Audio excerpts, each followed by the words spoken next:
सो अब मैं सीधे आपको आत्म प्राप्ति के चंद सरल उपाय बताता हूं। ए, मैं मेरा का भ्रम मिटाएं। आपकी अपनी आत्मा से इस कदर दूरी क्यों है? क्योंकि आपने बाह्य जगत से अपना संपर्क बुद्धि अहंकार के बल पर स्थापित किया है। और बुद्धि अहंकार तो पकड़बाज है, यानी वे हर चीज को जल्दी अपना मान बैठते हैं, जबकि किसी भी बाह्य चीज को दृढ़तापूर्वक अपना मानना भ्रम है। यह भ्रम ही मनुष्य की अपनी आत्मा से दूरी बढ़ाता है। अब वास्तव में तो आप आत्मा है। आपने तो शरीर तक एक जन्म हेतु कुदरत से उधार लिया हुआ है। ऐसे में घर, गाड़ी, धन वगैरह को आप अपना कैसे मान सकते हैं? परंतु भ्रमवश आप मानते हैं। फिर उनमें ऊंच नीच होती है तो आप भी ऊपर नीचे हो जाते हैं। और इसी मूर्खता को आप दुख, कष्ट, टेंशन व भय कहते हैं। यानी पहले तो जो चीज आपकी है नहीं उसे भ्रमवश अपना मान बैठते हो, फिर उसी बल पर बेवजह मैं, मेरे व मेरा का विस्तार करते हो, और फिर किसी भी मैं, मेरे या मेरा के साथ जरा सी गड़बड़ी हुई नहीं कि चिंता की गहरी खाई में कूद जाते हो। और ये सब क्यों? क्योंकि आप अपनी आत्मा से दूर हो। अतः इन बेकार के थपेड़ों से छुटकारा पाना चाहते हो तो अपने मैं, मेरे व मेरा को कमजोर करो। धन कम हो जाए या गाड़ी का एक्सीडेंट हो जाए, बजाय मातम मनाने के एकांत में आंखें बंद कर बैठ जाओ और बार बार मनन करो कि वो मेरा था ही कहां जो लुट गया। मैं तो आत्मा हूं। मेरा तो वही है जो साथ लेकर आया था। बाकी सब तो हमराही मुसाफिर हैं। ये सब तो मिलने बिछड़ने वाले हैं। जा, मैं मिलने बिछड़ने वालों का मातम नहीं मनाता। बस इससे तत्काल आपका गाड़ी के अपने होने का भ्रम टूट जाएगा और आत्मा से आपकी निकटता बढ़ जाएगी। और आत्मा से निकटता बनी रही तो गम भी छू व 10 गाड़ियां आने की शक्ति भी सलामत। आप एक बार वस्तुओं के साथ यह प्रयोग सफलतापूर्वक कर लो तो फिर रुको मत, क्योंकि आप वस्तुओं से कहीं ज्यादा तो मनुष्यों में उलझे पड़े हैं। यानी भ्रम गहरा है और यात्रा लंबी है। और फिर मनुष्यों के संदर्भ में तो आपके मैं, मेरे व मेरा और भी मजबूत हैं। लेकिन है तो वहां भी सब मिलने बिछड़ने वाली ही। न कोई आपके साथ पैदा हुआ है और ना कोई आपके साथ मरेगा। सो जब मनुष्यों का भी गम पकड़े तब भी तत्काल इस प्रयोग पर बैठ जाओ। एकांत में बैठकर मनन करो कि मैं आत्मा हूं, मैं अकेला हूं, मेरा वही है जो लेकर आया था, मेरा वही है जो साथ जाएगा। ये सब तो मेरे जीवन के सहयात्री हैं। ये सब मिलेंगे व बिछड़ेंगे। मुझे तो बस इनके प्रति अपना कर्तव्य निभाना है। तत्काल आपका गमों से छुटकारा हो जाएगा। और गमों से छुटकारा हुआ नहीं कि आत्मा से निकटता बढ़ी नहीं। फिर यही प्रयोग अपने शरीर की ऊंच नीच के वक्त भी करना है। दर्द व बीमारी में यह बड़ा ही अक्सर इलाज साबित होगा। कष्ट से छुटकारा भी मिलेगा व बीमारी ठीक करने में सहायता भी मिलेगी। बस फिर यही प्रयोग आपको अपनी मान्यताओं के साथ भी करना है, क्योंकि मान्यताओं के मामले में भी यहां सबने गजब के मैं, मेरे व मेरा बनाए हुए हैं। कुल मिलाकर कहने का तात्पर्य यह कि आप अपने हर मैं, मेरे व मेरा को कमजोर करो, क्योंकि यही वो भ्रम है जो आत्मा से आपकी दूरी बढ़ाता है। सो जब भी किसी भी मैं, मेरे या मेरा के कारण नकारात्मकता पकड़े, उपरोक्त प्रयोग कर उससे छुटकारा पालो। इस एक प्रयोग से लगातार आपकी अपनी आत्मा से निकटता बढ़ती रहेगी। बी, सुबह शाम 5 मिनट गहरी सांस ले। अब यह समझे कि शरीर में आत्मा का केंद्र कहां है, तो वो आपकी नाभि में है। यानी वही गहरे में आपको उसके होने की अनुभूति होती है। तो वहां तक पहुंचे कैसे? ये इतना आसान नहीं, क्योंकि आपने मैं, मेरे और मेरा की हजारों दीवारें बीच में खड़ी कर रखी हैं। तो सुबह उठकर व रात को सोने से पहले मन शांत कर एकांत में 5 मिनट सिर्फ गहरी सांस ले, इतनी गहरी कि वो नाभि तक पहुंचे। इससे आपके व आत्मा के बीच में जो मैं, मेरे व मेरा की दीवार खड़ी हुई है वो कमजोर होती चली जाएगी। गहरी सांस आपके सारे मैं, मेरे व मेरा को चीरते हुए व कमजोर करते हुए आत्मा तक पहुंचेगी। इससे आपका आत्म एहसास दिन प्रतिदिन स्वतः ही मजबूत होता चला जाएगा।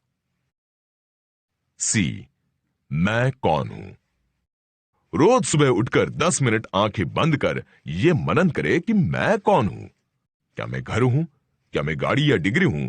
क्या मैं धन या रिश्ते हूं? क्या मैं शरीर हूं? क्या मैं बुद्धि अहंकार हूं? और ये मनन करते करते इनसे डिस्कनेक्ट होने के भाव का अनुभव करें और फिर कहें कि नहीं नहीं, मैं न धन हूं न डिग्री हूं, मैं न शरीर हूं न बुद्धि अहंकार हूं, मैं तो आत्मा और शक्तिशाली मन हूं।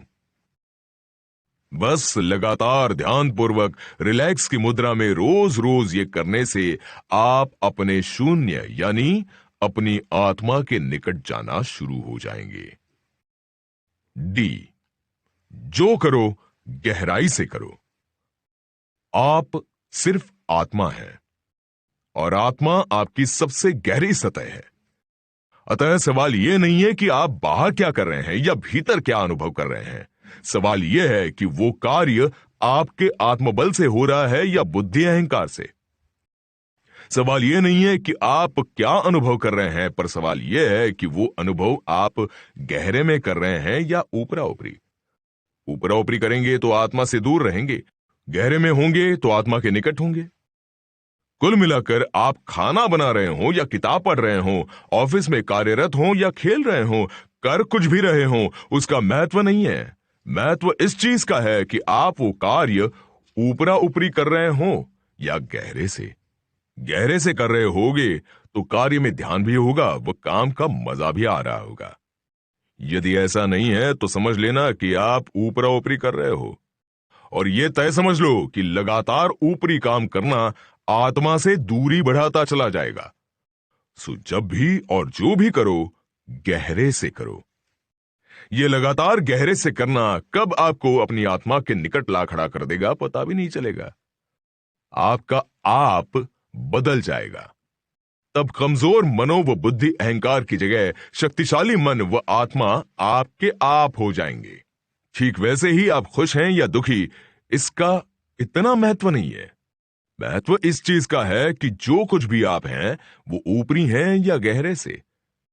भले ही आप दुखी हों, पर फिर इस कदर दुखी हों कि आपका नाम ही दुखी प्रसाद रखना पड़ जाए, तो ये आत्मदुख है। कहने का तात्पर्य यह है कि आपके कार्य हो या भाव जो भी हो गहरे से हो, वो आत्मा के निकट से हो, तभी आत्मा के आप निकट रहेंगे। सो उम्मीद है कि आज के बाद आप ऊपरा ऊपरी करना कम कर देंगे। धन्यवाद हो या शुक्रिया कहेंगे तो दिल से। ऊपरा ऊपरी कहते रहोगे तो हो सकता है दूसरों को अच्छे लगे, पर उससे कुछ होगा नहीं। ये तो सभी करते हैं, मिल किसको क्या रहा है। मिलेगा तो तभी जब गहराई से किया होगा। उम्मीद है कि यह सीधी सी बात आप अवश्य समझ गए होंगे। साथ ही मुझे यह भी यकीन है कि अब आप गहरे से जीना शुरू करके आत्मा से अपनी निकटता बढ़ाएंगे। ई, हर हफ्ते एक मैं, मेरे व मेरा कमजोर करें। अब आपके व आपकी आत्मा के बीच दूरी क्या है? वही जो बुद्धि अहंकार के बल पर आपने मैं, मेरे व मेरा मान सामान संग्रहित किया है। फिर वो सामान चाहे वस्तुओं के रूप में हो, मनुष्यों के रूप में हो या मान्यताओं व विचारों के रूप में हो, कोई फर्क नहीं पड़ता है। आत्मबल के लिए ये सब दीमक है, सब आत्मबल को खोखला करने वाले हैं। सो दो काम करें। पहले तो नए मैं, मेरे व मेरा के कनेक्शन स्थापित करना बंद करें और साथ ही हर हफ्ते चुन चुनकर एक मैं, मेरे व मेरा से कनेक्शन तोड़े। विश्वास जाने कि हर टूटते कनेक्शन के साथ आपकी आत्मा से निकटता स्वतः बढ़ती चली जाएगी। ये स्पष्ट समझ लो कि यह खजाना जो मैं, मेरे व मेरा के कारण आप अपना मान रहे हो, वो आपका है नहीं, बल्कि वो आपके दुखों का मूल भी है तथा असफलता की जड़ भी। अतः उससे जितनी जल्दी डिस्कनेक्ट हो जाओ अच्छा है। सोचो, गाड़ी हो या घर, बीवी हो या पुत्र, क्या आप उसे अपना कहकर कनेक्ट नहीं करेंगे तो वे किसी और के हो जाएंगे? कतई नहीं, वे आपके ही रहेंगे। टूटेगा सिर्फ कनेक्शन, यानी आप उन सब के मजे तो लेंगे, पर उनमें आई ऊंच नीच से होने वाले कष्टों से छुटकारा पा लेंगे। और उन कष्टों से जितना छुटकारा पाओगे, उतना ही आत्मा के निकट होते चले जाओगे। परिणाम स्वरूप बाहर वस्तु व मित्र बदलते चले जाएंगे, पर होंगे वे आपके नहीं। आप उनके साथ आनंद तो लोगे, पर होंगे वे यात्रा के साथी, होंगे वे निमित्त ही, होंगे वे मिलने बिछड़ने वाले ही। यानी आप कृष्ण जैसे हो जाएंगे। बाहर पूरी स्वर्ण नगरी द्वारका होगी, सब आपको द्वारकाधीश ही समझेंगे, पर भीतर गहरे में वो आपकी नहीं होगी। आप उसका मजा तो लेंगे, पर उसकी ऊंच नीच का गम नहीं पालेंगे। और यही मनुष्य की अंतिम ऊंचाई है। बाहर विश्व चीता हुआ हो, पर भीतर शून्य का साम्राज्य हो। सो यहां पर मैं अपनी बात समाप्त करता हूं, और उम्मीद है कि अब आपके पास भी बाहर द्वारका होगी और भीतर शून्य होगा। आप अपनी द्वारका में जियोगे, उसे देखोगे, उसके मजे लोगे, पर आपको यह होश हमेशा रहेगा कि वो द्वारका आपकी नहीं है। वैसे ही शरीर भी आपका नहीं है। और ध्यान की पराकाष्ठा पर आप अपने शरीर को अपने से अलग जान ही सकते हैं। सो आत्मा के मार्ग पर बढ़ते चलो, उसकी शक्तियों को अनुभव करो तथा जीवन को नित नई ऊंचाइयां छूते देखते रहो। उनकी कार्यप्रणालियों की चर्चाएं करी, लेकिन एक और चीज है जो हर मनुष्य में पूरी दृढ़ता से मौजूद होती है, और वो है उसकी आत्मा। इस आत्मा की चर्चा भी बहुत है और इसके चर्चे भी बहुत हैं, परंतु बहुत कम लोग जानते हैं कि वास्तव में ये है क्या। इस आत्मा का मनुष्य के जीवन में रोल क्या है। तो ऐसा समझें कि मनुष्य का आत्मा सिर्फ एक दृष्टा है, और दृष्टा होने का अर्थ है कि ये आत्मा सिर्फ एक देखने वाला है। और जब सिर्फ देखने वाला है तो निश्चित ही इसका मनुष्य की पूरे सिस्टम में कोई रोल नहीं है। मनुष्य के जीवन का पूरा खेल उसके मन और इंद्रियों के इर्द गिर्द घूमता रहता है। मन और इंद्रियों के चल रहे इस खेल को रोकने का या हवा देने का काम मनुष्य की बुद्धि और अहंकार करते रहते हैं। आत्मा की इस पूरे खेल में कोई दखलंदाजी नहीं होती है। वो ना तो बुद्धि और अहंकार को रोकती है, और ना ही वो मन और इंद्रियों को किसी बात हेतु उकसाती है। मनुष्य का आत्मा दृष्टा है, और वो हर हाल में एक दृष्टा ही बना रहता है। वो ना सिर्फ मनुष्य की सिस्टम का भीतरी खेल देखता है, बल्कि साथ ही वो सिस्टम के इस खेल के कारण उत्पन्न हो रहे बाहरी तमाशों को भी देखता रहता है। सो कुल मिलाकर मनुष्य के भीतर बाहर जो कुछ भी हो रहा है, उसे देखने वाले तत्व का नाम आत्मा है। आप आत्मा है। अब तक की बातों से यह स्पष्ट हो जाता है कि मनुष्य के भीतर दो शक्तियां हैं। एक उसके मन, इंद्रियों और उसकी बुद्धि अहंकार के रूप में मौजूद है, तथा दूसरी उसकी आत्मा के रूप में। यानी एक जहां सब कुछ हो रहा है, तथा एक जो सिर्फ इन सब के खेल को देख रहा है। अब सवाल यह उठता है कि आखिर हम कौन हैं? हम करने वाले हैं या देखने वाले? और इस बात को वैज्ञानिक तरीके से समझने हेतु आपको अपनी सिस्टम की प्रैक्टिकल कार्यप्रणाली को समझना पड़ेगा। सो मानो कि आपने कुछ देखा, तो ये आपको कैसे पता चला कि आपने क्या देखा? निश्चित ही आपकी आंखों ने जो देखा वो उसने बुद्धि तक पहुंचाया। यानी आपकी बुद्धि को पता चला कि आपने क्या देखा, अर्थात आप आंख नहीं बुद्धि हैं। क्योंकि अंत में तो आप वही हो सकते हैं जिससे पता चलता है। सो अब ये बताओ कि बुद्धि ने उस देखे बाबत क्या सोचा? ये किसको पता चल रहा है? बस वो जिसको पता चल रहा है वो आपकी आत्मा है। वैसे ही मन में कोई भाव उठे या इंद्रियां कुछ चाहें तो उसका पता किसे चल रहा है? निश्चित ही आपकी बुद्धि को। और फिर मन में उभरी उस चाह का क्या करना, ये बुद्धि तय करती है। लेकिन फिर सवाल यही कि मन और बुद्धि के बीच चल रहे इस खेल का पता तो आपके भीतर किसी न किसी को चल ही रहा है। बस वो जिसे पता चल रहा है वही आप हैं, वही आपकी आत्मा है। इसका अर्थ स्पष्ट है कि आप आंख, कान, शरीर, मन, बुद्धि या इंद्रियां नहीं ही हैं, क्योंकि करने वाला और देखने वाला एक नहीं हो सकता है। सो आप ध्यान करने वाले से हटाओ तथा देखने वाले पर लगाओ। लगातार और बार बार इस देखने वाले पर ध्यान लगाने से निश्चित ही आपका आत्मबोध गहरा हो जाएगा। और जैसे जैसे आत्मबोध गहरा होता जाएगा, आपकी समझ में आता जाएगा कि आप वे हैं जो खेल देख रहा है। तो बस आप इस देखने वाले का अनुभव बढ़ाते चले जाओ। जीवन सकारात्मक करवट स्वतः ले लेगा। मुझे यकीन है कि इसके बाद आप कौन हैं तथा आत्मा क्या है, उस बाबत काफी कुछ स्पष्टता आपको हो ही गई होगी। आत्मा में स्थित कैसे हूं? अब सवाल उठता है कि आत्मा में स्थित कैसे हूं? और ये एक ऐसा सवाल है जिसने युगों से सबको भ्रमित कर रखा है। कोई मार्ग किसी के काम आया हो ऐसा इतिहास नहीं। आत्मबोध जब भी और जिसको भी हुआ है अचानक हुआ है। फिर भी दुकानें चलाने वाले मार्ग बताने से बाज नहीं आते हैं। परंतु स्पष्ट समझ लो कि आत्मा में स्थित कैसे हो, यह सवाल ही बुनियादी तौर पर गलत है। सच तो यह है कि आप सिर्फ एक शुद्ध आत्मा है।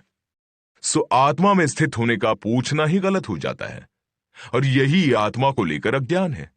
और यह ज्ञान इसलिए है क्योंकि आप अपने को आत्मा न मानकर अपने को मन, बुद्धि, अहंकार, शरीर व इंद्रियां मानते रहते हैं। इस पर आपका दुर्भाग्य ये कि बाहर भी अधिकांश शिक्षाएं आपको यही सब मानकर दी जा रही है। परंतु चूंकि ये भ्रम है, गलत है, इसलिए बाहर की ऐसी किसी शिक्षा के कोई परिणाम नहीं आ रहे हैं। क्योंकि जब तक आप अपने को मन, बुद्धि, अहंकार, शरीर व इंद्रियां समझते रहेंगे, तब तक इन सब से छेड़खानी करते रहेंगे। और जब तक इन सब से छेड़खानी करते रहेंगे, तब तक आपसे बाहर भी जमाने भर की तमाम छेड़खानियां होती ही रहेगी। और यह स्पष्ट समझ लो कि किसी भी प्रकार की छेड़खानी से आप आत्मा में स्थित नहीं हो सकते। और ये मैंने एक ऐसा गहरा रहस्य कहा है कि इसे समझ लोगे तो आपके लिए अधिकांश ज्ञान महत्वहीन हो जाएंगे। अतः ये बात फिर स्पष्टतापूर्वक समझ लो कि आत्मा देखने वाला है, करने वाला नहीं। आत्मा का अर्थ ही यह है कि सब कुछ करने वाले कुदरत के रहस्य हैं। मैं तो हर हाल में इस खेल को देखने वाला ही हूं। अतः यह समझ ही लो कि हर छेड़खानी आपको न सिर्फ अपनी आत्मा से बल्कि कुदरत के तमाम रहस्यों से भी दूर कर देगी। खैर सच कहूं तो यही आकर सारे मार्ग व सारा बेकार का ज्ञान धरा का धरा रह जाता है। क्योंकि आप सिर्फ और सिर्फ एक दृष्टा हैं और दृष्टा को छेड़खानी की आवश्यकता ही नहीं है। और यदि छेड़खानी है तो आप दृष्टा नहीं रह जाते हैं। आत्मबोध हेतु बीच का मार्ग है ही नहीं। अपने सिस्टम को अपना मानना बंद किए बगैर यहां कोई कभी आत्मा में स्थित नहीं हो सकता है। और जो कुछ भी ज्ञान आपके पास उपलब्ध है, वे सभी एक या दूसरे कारण से एक या दूसरे प्रकार की छेड़खानी करना सिखा रहे हैं। यही कारण है कि आत्मबोध जो आम बात होनी थी, वो मनुष्य को दुर्लभ जान पड़ रही है। अब मैंने तो अपनी ओर से स्पष्ट से भी ज्यादा स्पष्ट इशारा कर दिया है। मैंने कह ही दिया है कि आत्मा में स्थित कैसे हो।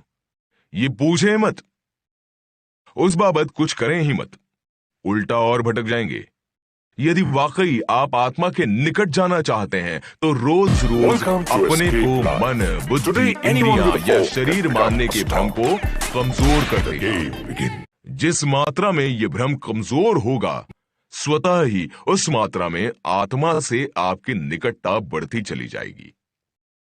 क्योंकि उसी मात्रा में हाथों हाथ आपकी इन सब में दखलंदाजियां भी कम होती चली जाएंगी। और स्पष्ट समझ लो कि आत्मा के निकट जाने का यही एकमात्र मार्ग है। और ये कोई ऐसे जीवन के तमाशे का देखने वाला हो ही सकता है। मनुष्य अपने बारे में भ्रमित क्यों? अब सवाल यह उठता है कि जब मनुष्य एक दृष्टा है तो वो अपनी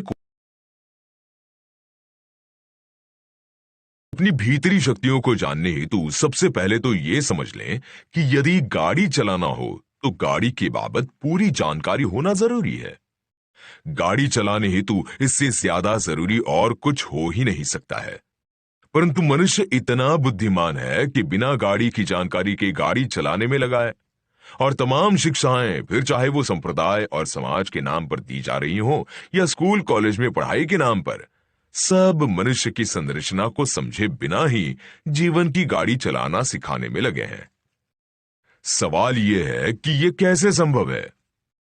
चलो ये सब तो बाहरी तत्व हैं, सो उनकी छोड़ो, वे तो भ्रमित करेंगे ही। परंतु मनुष्य को स्वयं को तो ये समझ होनी ही चाहिए कि अपने सिस्टम को समझे बिना वो जीवन में कूद ही कैसे सकता है।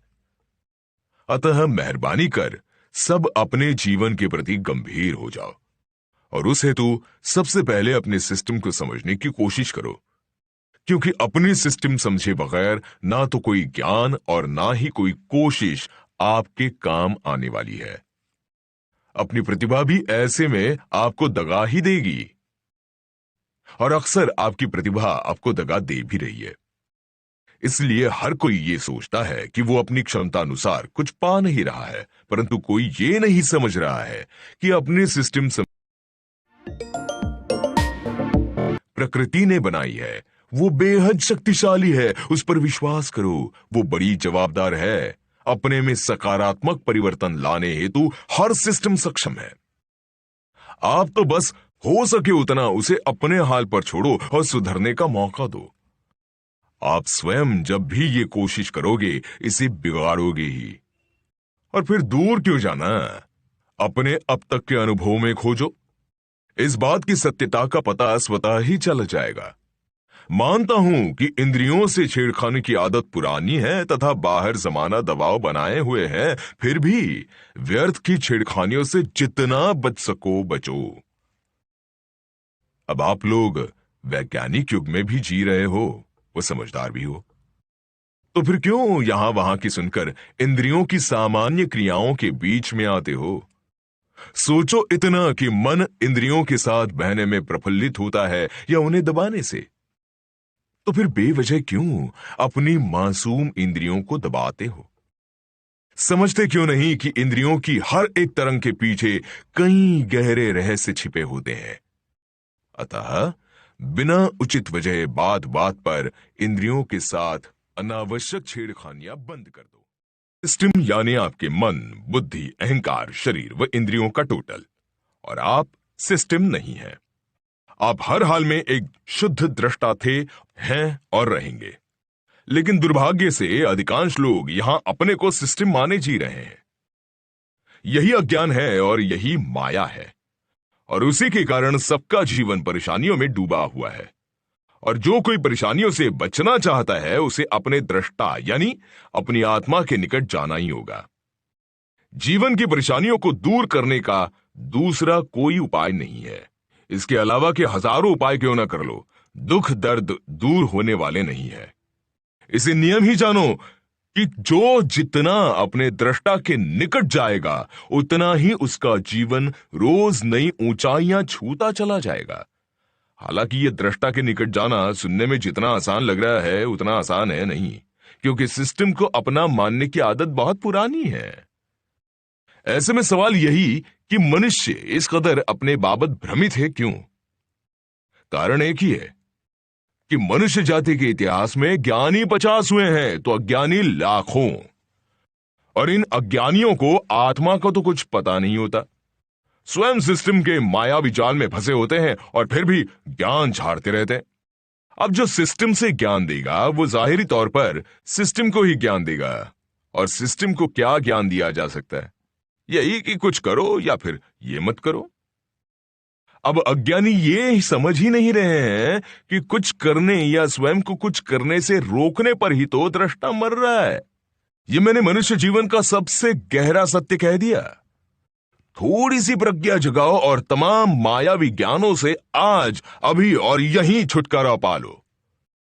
खैर, वापस मनुष्य की भटकन व अज्ञानियों की बातों पर लौट आते हैं।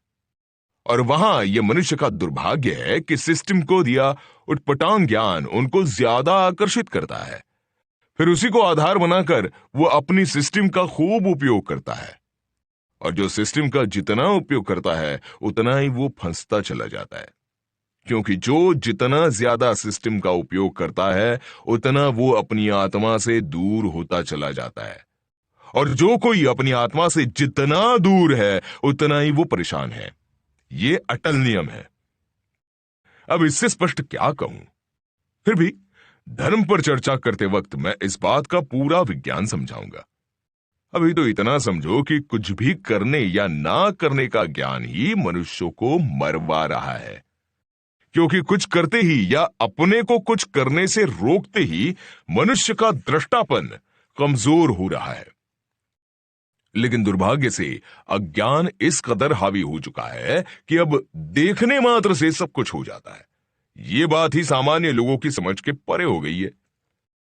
खैर, अब एक बात और है जो सबके लिए समझना बहुत जरूरी है, क्योंकि अक्सर इस भ्रम के कारण भी मनुष्य बहुत कुछ कर रहा है तथा बहुत कुछ करने से स्वयं को रोक रहा है। प्रायः हर कोई यह मानता है कि आत्मा के निकट गया मनुष्य सामाजिक और धार्मिक तौर पर एकदम परफेक्ट होता है। अब समाजों और धर्मों के दायरों में तो करोड़ों लोग परफेक्शन से जी रहे हैं, तो क्या वे अपनी आत्मा के निकट हो गए? कतई नहीं। यह स्पष्ट समझ लो कि उनमें से कुछ एक का आत्मा से संबंध हो तो हो। सामान्य तौर पर इनमें से किसी का आत्मा से दूर दूर तक का कुछ लेना देना नहीं होता। आत्मा इतनी विशाल और शक्तिशाली है कि उसकी आप कल्पना ही नहीं कर सकते हैं। होगा, अभी तो आप इतना समझो कि आत्मा के निकट गया मनुष्य कभी भी बंधी बंधाई मान्यताओं और शिक्षाओं के अनुसार नहीं बरतेगा। अरे, आत्मा जिससे इस जगत की उत्पत्ति हुई है, भला वो इन 2-5 हजार वर्ष पुराने धर्मों और समाजों को क्या महत्व देगी? अतः मेहरबानी कर आत्मा के निकट जी रहे मनुष्यों को अपनी बंधी बंधाई बेतुकी मान्यताओं के आधार पर तौलना बंद कर दो। आत्मा के निकट जी रहा मनुष्य जंगलों में भटकता है, तपस्या करता है, चुस्त धार्मिक होता है, वैभव से दूर होता है। ये सब गलत धारणाएं हैं। ऐसी धारणाएं अज्ञान से भरे तथाकथित धर्मों और समाजों ने आपके दिमाग में बिठा दी हैं। मुझे उनसे कुछ लेना देना नहीं। वे चाहे जो धारणाएं फैलाएं और चाहे जिन धारणाओं में जिएं, उनकी मर्जी। जब कुदरत की ओर से मनुष्य आत्म उद्धार और आत्म पतन दोनों हेतु स्वतंत्र है, तो मैं उन लोगों के मुंह ही क्यों लगूं जो अपना आत्म पतन करना चाहते हैं? मुझे तो चिंता उस होनहार मानवता की है जो आत्मा के निकट जाकर अपने एक शानदार जीवन की नींव डाल सकती है। और फिर मुझे घुमा फिरा कर बोलने की आदत भी नहीं है। बोलूं भी क्यों? मुझे न धन चाहिए, न मान और सम्मान चाहिए। मुझे इन सब मायाओं से कुछ लेना देना नहीं है। मेरे पास भगवान का दिया लिखने व बोलने का इतना काम है कि उसके अलावा मुझे फुर्सत ही नहीं है। अच्छा बुरा जैसा भी उसने मुझे बनाया है, मैं उसमें संतुष्ट हूं। मैं भगवान का दिया अपना कार्य कर पा रहा हूं तथा साथ ही साथ अपने शौक भी पूरे कर पा रहा हूं। यही मेरे लिए परम संतोष की बात है, और यही संतुष्टि मैं फैलाना चाहता हूं। मनुष्य के धड़कते हृदय के अलावा कोई भगवान नहीं, इस सत्य को मैं जानता हूं। और इसी कारण हर मनुष्य की बेहतर धड़कन के लिए मैं प्रयासरत हूं। क्योंकि मैं भगवान ने जैसा बनाया है उससे संतुष्ट हूं, इसलिए मुझे सिवाय भगवान के और कोई बंधन नहीं है। और जब मुझे कोई बंधन ही नहीं, तो मैं घुमा फिरा कर बोली ही क्यों? मैं तो जो वो भेजेगा वही बोलूंगा तथा वही करूंगा। मनुष्य को अज्ञान से छुड़वाने हेतु जो करना है करता चला जाऊंगा। उसके हसीन जीवन हेतु जो आवश्यक है वो समझाता रहूंगा। यूं भी मेरी बातें उन चंद करोड़ लोगों के लिए ज्यादा काम की हैं जिनकी आत्माएं कुछ न कुछ मात्रा में जागृत हैं। सो अब मैं जो समझाना चाह रहा हूं वो अच्छे से समझ लेना।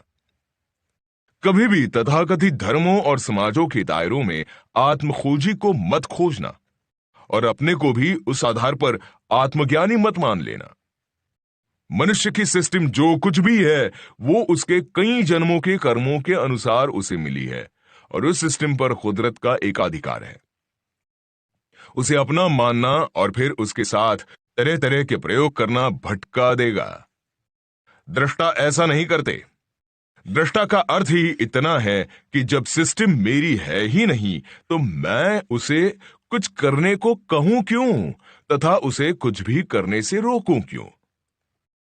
सिस्टम जाने और सिस्टम को चलाने वाला भगवान जाने। मैं तो दोनों के मिले जुले खेल को देखता रहूंगा। सिस्टम ऊंची नीची भी है तो उसे सिस्टम बनाने वाला ठीक करे, मुझे क्या। और मेरी हैसियत ही क्या जो मैं सिस्टम को ठीक करूं। कुदरत की चल रही इतनी विशाल लीला में मेरी हैसियत ही कितनी है जो मैं कुछ पॉजिटिव कर सकूं। ये आत्मखोजी का ज्ञान होता है और ऐसी स्पष्ट मनोदशा से जी रहे व्यक्ति को ही दृष्टा का कुछ न कुछ मात्रा में एहसास होता है। ऐसा व्यक्ति भगवान पर और उसकी दी सिस्टम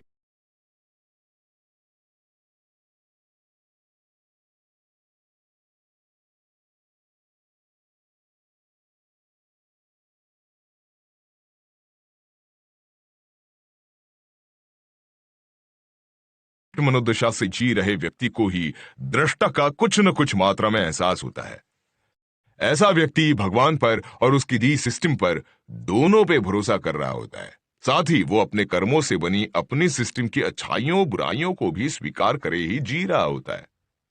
और ऐसा व्यक्ति ही सच्चा धार्मिक है। वो कहां का भगवान पर भरोसा करने वाला हो गया जो खुद तय करने में लगा है कि मेरी सिस्टम कैसी हो। वो तो अहंकारी हो गया। वो तो भगवान को चैलेंज करने वाला हो गया। वो तो कह ही रहा है कि तेरी बनाई सिस्टम में गड़बड़ है। अब अपनी भीतरी शक्तियों को जानने हेतु दुर्भाग्य की बात तो यह है कि दुनिया ऐसे ही अहंकारियों से भरी पड़ी है जो अपनी सिस्टम से छेड़छाड़ भी करते रहते हैं और भगवान पर भरोसा होने की बात भी करते रहते हैं। कहने की जरूरत नहीं कि ऐसे तमाम लोग बिना अपवाद के परेशान हैं और इसके पीछे कुदरत के कई रहस्य हैं। एक एक कर जब आप कुदरत के तमाम रहस्यों को समझते चले जाएंगे तो धीरे धीरे कर ये पूरा विज्ञान आपकी समझ में आता चला जाएगा। अभी तो एक बार फिर इतना समझो कि जब सिस्टम मेरी है ही नहीं, जब सिस्टम भगवान ने दी है तो उसे अच्छी बुरी कहने वाला मैं कौन, उसे सुधारने व बिगाड़ने वाला मैं कौन। इतना समझ लोगे तो जीवन आज अभी और यहीं से एक ऊंची छलांग लगा लेगा। परंतु मैं जन्नत की हकीकत जानता हूं, मनुष्य की मजबूरी समझता हूं। गलत बातों और मान्यताओं ने सबको इस कदर उलझा दिया है कि अब यह पढ़ने सुनने में जितना आसान लग रहा है अमल में रखना उतना ही मुश्किल हो गया है। लेकिन एक बार समझना शुरू करोगे तो सब हो ही जाएगा।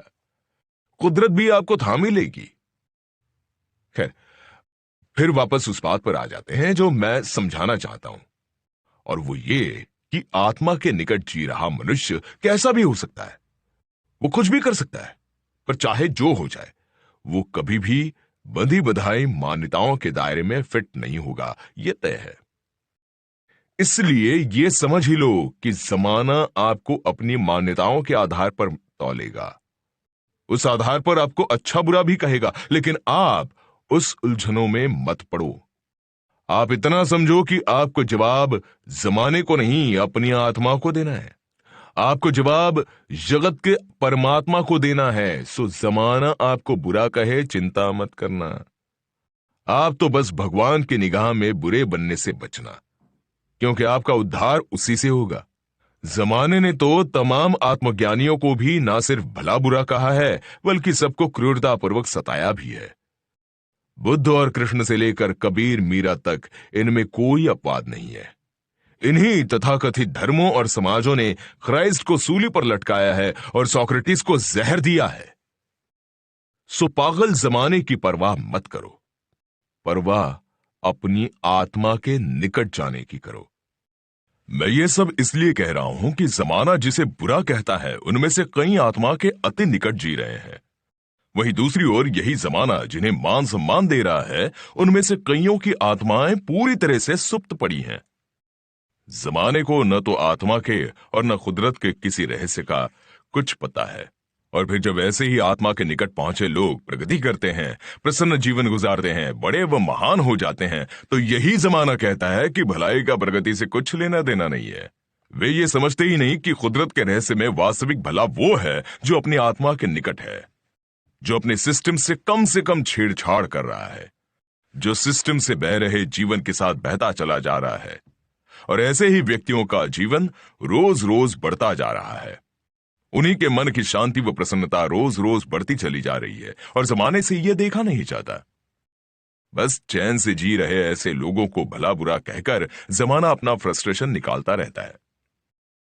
और मैं ऐसे लोगों को हिम्मत देने हेतु ही ये सब कह रहा हूं। इसलिए मेहरबानी कर चैन की वंशी बजा रहे लोग इन सब से भ्रमित न हुए। और ऐसे बेहतर लोगों की सहायता हेतु ही मैं आगे कुछ टेस्ट दूंगा। बस आप अपने को भ्रमित जमाने के आधार पर नहीं, उन टेस्टों के आधार पर चेक कर लो। तुरंत आपको समझ में आ जाएगा कि आत्मा के स्तर पर आप कहां खड़े हैं। खैर, अभी तो आप ये समझो कि जिन तथाकथित धर्मों, समाजों और जमानों की बात आप कर रहे हैं, वे 8 विवाह करने वाले, अनेक प्रेम करने वाले, रास रचाने वाले, छल व कपट करने वाले, झूठ बोलने वाले, वध करने वाले और युद्ध करवाने वाले कृष्ण के किसी कृत्य को कभी नहीं स्वीकार सकते। लेकिन क्या करें, कृष्ण ने गीता में ऐसी छटा से अपने को ईश्वरों का ईश्वर कहा है कि बेचारे कृष्ण को नकार भी नहीं सकते हैं, सो उन्हें पूजने को मजबूर हैं। उस पर मजे की बात यह कि कोई कृष्ण जैसा कुछ करते दिख जाए तो फिर यही लोग उसे पापी कहने से भी बाज नहीं आते हैं। अब ऐसे डबल स्टैंडर्ड और अज्ञानी आत्मा व कुदरत के रहस्यों के बाबत क्या जानते होंगे? समझदार हो तो इतना तो समझ में आ ही जाना चाहिए। हालांकि इस संदर्भ में यह भी स्पष्ट समझ लो कि कृष्ण ने पूरे जीवन में क्षण भर को भी कोई गलत काम नहीं किया है। जब जो किया परफेक्ट किया है। और इसीलिए मैंने कृष्ण की संपूर्ण जीवन यात्रा लिखी है। इसमें मैंने कृष्ण ने क्या किया उससे कहीं ज्यादा तवज्जो उन्होंने वो क्यों किया को दी है। ऐसा इसलिए क्योंकि मेरी दृष्टि में कृष्ण ही एकमात्र व्यक्ति हैं जिन्हें समझकर मनुष्य के क्या करना तथा क्या नहीं करना बाबत सारे भ्रम समाप्त हो सकते हैं। कुल मिलाकर कहूं तो मैं ये सब इसलिए समझा रहा हूं क्योंकि मुझे उन लोगों की ज्यादा चिंता है जो जमाने के अज्ञान से अपने को बचाकर अपनी आत्मा के निकट पहुंच चुके हैं। मैं चाहता हूं कि वे भ्रमित जमाने के सर्टिफिकेटों से घबराकर अपना मार्ग छोड़ न दें। साथ ही सहयोग उन लोगों को भी करना चाहता हूं जिनमें अब भी आत्मा के निकट जाने की संभावना जीवित है। बाकी तो जो अपनी गलत मान्यताओं के गुलाम हैं, जो जिद्दी व अहंकारी हैं, उन्हें तो मैं हमेशा दोनों हाथ जोड़कर नमस्कार करता आया हूं। और इस नमस्कार का मतलब इतना ही है कि भाई अब ना तो कोई ज्ञान की बात और ना ही स्वयं भगवान तुम्हारा कुछ भला कर सकता है। तुम लोग तो बुद्ध, कबीर, क्राइस्ट, मीरा जैसों को सताकर ही खुश रहो और मृत्यु के बाद उन्हें पूजने से संतुष्ट रहो। हमें तो उन्हें न मान देना है और ना उनका अपमान करना है। हमें तो उन महान आत्माओं के जीवन तथा उनके दिए ज्ञान से सीखना है तथा उस अनुसार जीकर अपना जीवन बनाना है। खैर, अब मैं सीधे आपको कौन अपनी आत्मा के कितना निकट है और कौन अपनी आत्मा से कितना दूर है उसके चंद वैज्ञानिक टेस्ट देता हूं। आप पहले उन बातों को समझे और फिर उस अनुसार अपने को तोले। तत्पश्चात उन टेस्टों के ज्यादा से ज्यादा निकट जाने पर ध्यान दें। साथ ही आज के बाद अन्य मनुष्यों को भी इन टेस्टों के आधार पर तौलना प्रारंभ करें। जो इस टेस्ट में पास दिखाई दे उसके निकट जाएं और जो फेल जान पड़े उससे दूरी बना लें। क्योंकि जब जीना है तो सच्चे व आत्मखोजी के संग ही जीना अच्छा है। गलत लोगों का साथ रहेगा तो उनका काफी कुछ आपको भी भुगतना ही पड़ेगा। और मैंने अधिकांश लोगों को यह दोहरी मार खाते देखा है। अपना तो वे भुगत ही रहे हैं, लेकिन उससे कहीं ज्यादा गलत रिश्तों से उत्पन्न कष्टों को उन्हें झेलना पड़ रहा है। अतः हर टेस्ट को अच्छे से समझें, इसे जीवन की सबसे बड़ी परीक्षा के तौर पर लें, और यदि आप अपने को आत्मा के निकट पाते हैं तो फिर बेफिक्र होकर बढ़ते चले जाएं। फिर मानकर चलें कि कुदरत ने आपको थामा ही हुआ है, और कहते ही हैं कि जाको राखे साइयां, मार सके ना कोई। अतः पास में साईं को रखो, जमाने को नहीं। अंत में ये निवेदन भी कर ही दूं कि दोनों को बैलेंस करने की कोशिश कभी मत करना। साईं और जमाना दोनों कभी साथ में आने वाले ही नहीं हैं। कौन आत्मा के कितना निकट, उसके टेस्ट। अब हम ये कैसे समझें कि हम आत्मा के कितने निकट हैं या कितने दूर हैं? हम ये कैसे पता लगाएं कि कौन अपनी आत्मा के स्तर पर कहां जी रहा है? और ये जानना और समझना बहुत आवश्यक है, क्योंकि जो अपनी आत्मा के जितना निकट होगा उतना ही वो अपने भाग्य की लाइन पर चल रहा होगा। शक्तियों, उनके प्रभावों तथा उनकी कार्यप्रणालियों की चर्चाएं करी, लेकिन एक और चीज है जो हर मनुष्य में पूरी दृढ़ता से मौजूद होती है, और वो है उसकी आत्मा। इस आत्मा की चर्चा भी बहुत है और इसके चर्चे भी बहुत हैं, परंतु बहुत कम लोग जानते हैं कि वास्तव में ये है क्या। इस आत्मा का मनुष्य के जीवन में रोल क्या है? तो ऐसा समझें कि मनुष्य का आत्मा सिर्फ एक दृष्टा है, और दृष्टा होने का अर्थ है कि ये आत्मा सिर्फ एक देखने वाला है। और जब सिर्फ देखने वाला है तो निश्चित ही इसका मनुष्य की पूरे सिस्टम में कोई रोल नहीं है। मनुष्य के जीवन का पूरा खेल उसके मन और इंद्रियों के इर्द गिर्द घूमता रहता है। मन और इंद्रियों के चल रहे इस खेल को रोकने का या हवा देने का काम मनुष्य की बुद्धि और अहंकार करते रहते हैं। आत्मा की इस पूरे खेल में कोई दखलंदाजी नहीं होती है। वो ना तो बुद्धि और अहंकार को रोकती है और ना ही वो मन और इंद्रियों को किसी बात हेतु उकसाती है। मनुष्य का आत्मा दृष्टा है, और वो हर हाल में एक दृष्टा ही बना रहता है। वो ना सिर्फ मनुष्य की सिस्टम का भीतरी खेल देखता है, बल्कि साथ ही वो सिस्टम के इस खेल के कारण उत्पन्न हो रहे बाहरी तमाशों को भी देखता रहता है।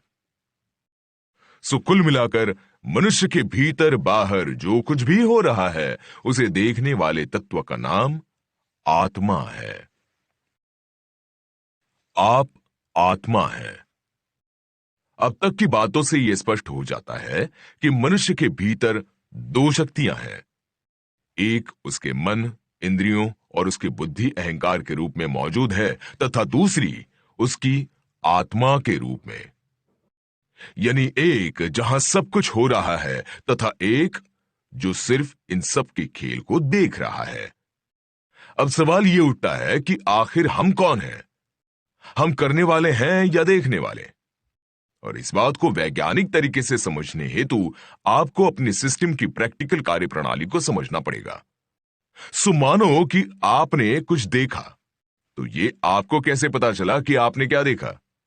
निश्चित ही आपकी आंखों ने जो देखा वो उसने बुद्धि तक पहुंचाया। यानी आपकी बुद्धि को पता चला कि आपने क्या देखा, अर्थात आप आंख नहीं, बुद्धि हैं। कि बुद्धि ने उस देखे बाबत क्या सोचा, ये किसको पता चल रहा है? बस वो जिसको पता चल रहा है वो आपकी आत्मा है।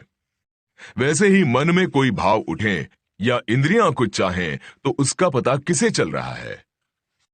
निश्चित ही आपकी बुद्धि को। और फिर मन में उभरी उस चाह का क्या करना, ये बुद्धि तय करती है। लेकिन फिर सवाल यही कि मन और बुद्धि के बीच चल रहे इस खेल का पता तो आपके भीतर किसी न किसी को चल ही रहा है। बस वो जिसे पता चल रहा है वही आप हैं, वही आपकी आत्मा है। इसका अर्थ स्पष्ट है कि आप आंख, कान, शरीर, मन, बुद्धि या इंद्रियां नहीं ही हैं, क्योंकि करने वाला और देखने वाला एक नहीं हो सकता है। सो आप ध्यान करने वाले से हटाओ तथा देखने वाले पर लगाओ। लगातार और बार बार इस देखने वाले पर ध्यान लगाने से निश्चित ही आपका आत्मबोध गहरा हो जाएगा। और जैसे जैसे आत्मबोध गहरा होता जाएगा, आपकी समझ में आता जाएगा कि आप वे हैं जो खेल देख रहा है। तो बस आप इस देखने वाले का अनुभव बढ़ाते चले जाओ। जीवन सकारात्मक करवट स्वतः ले लेगा।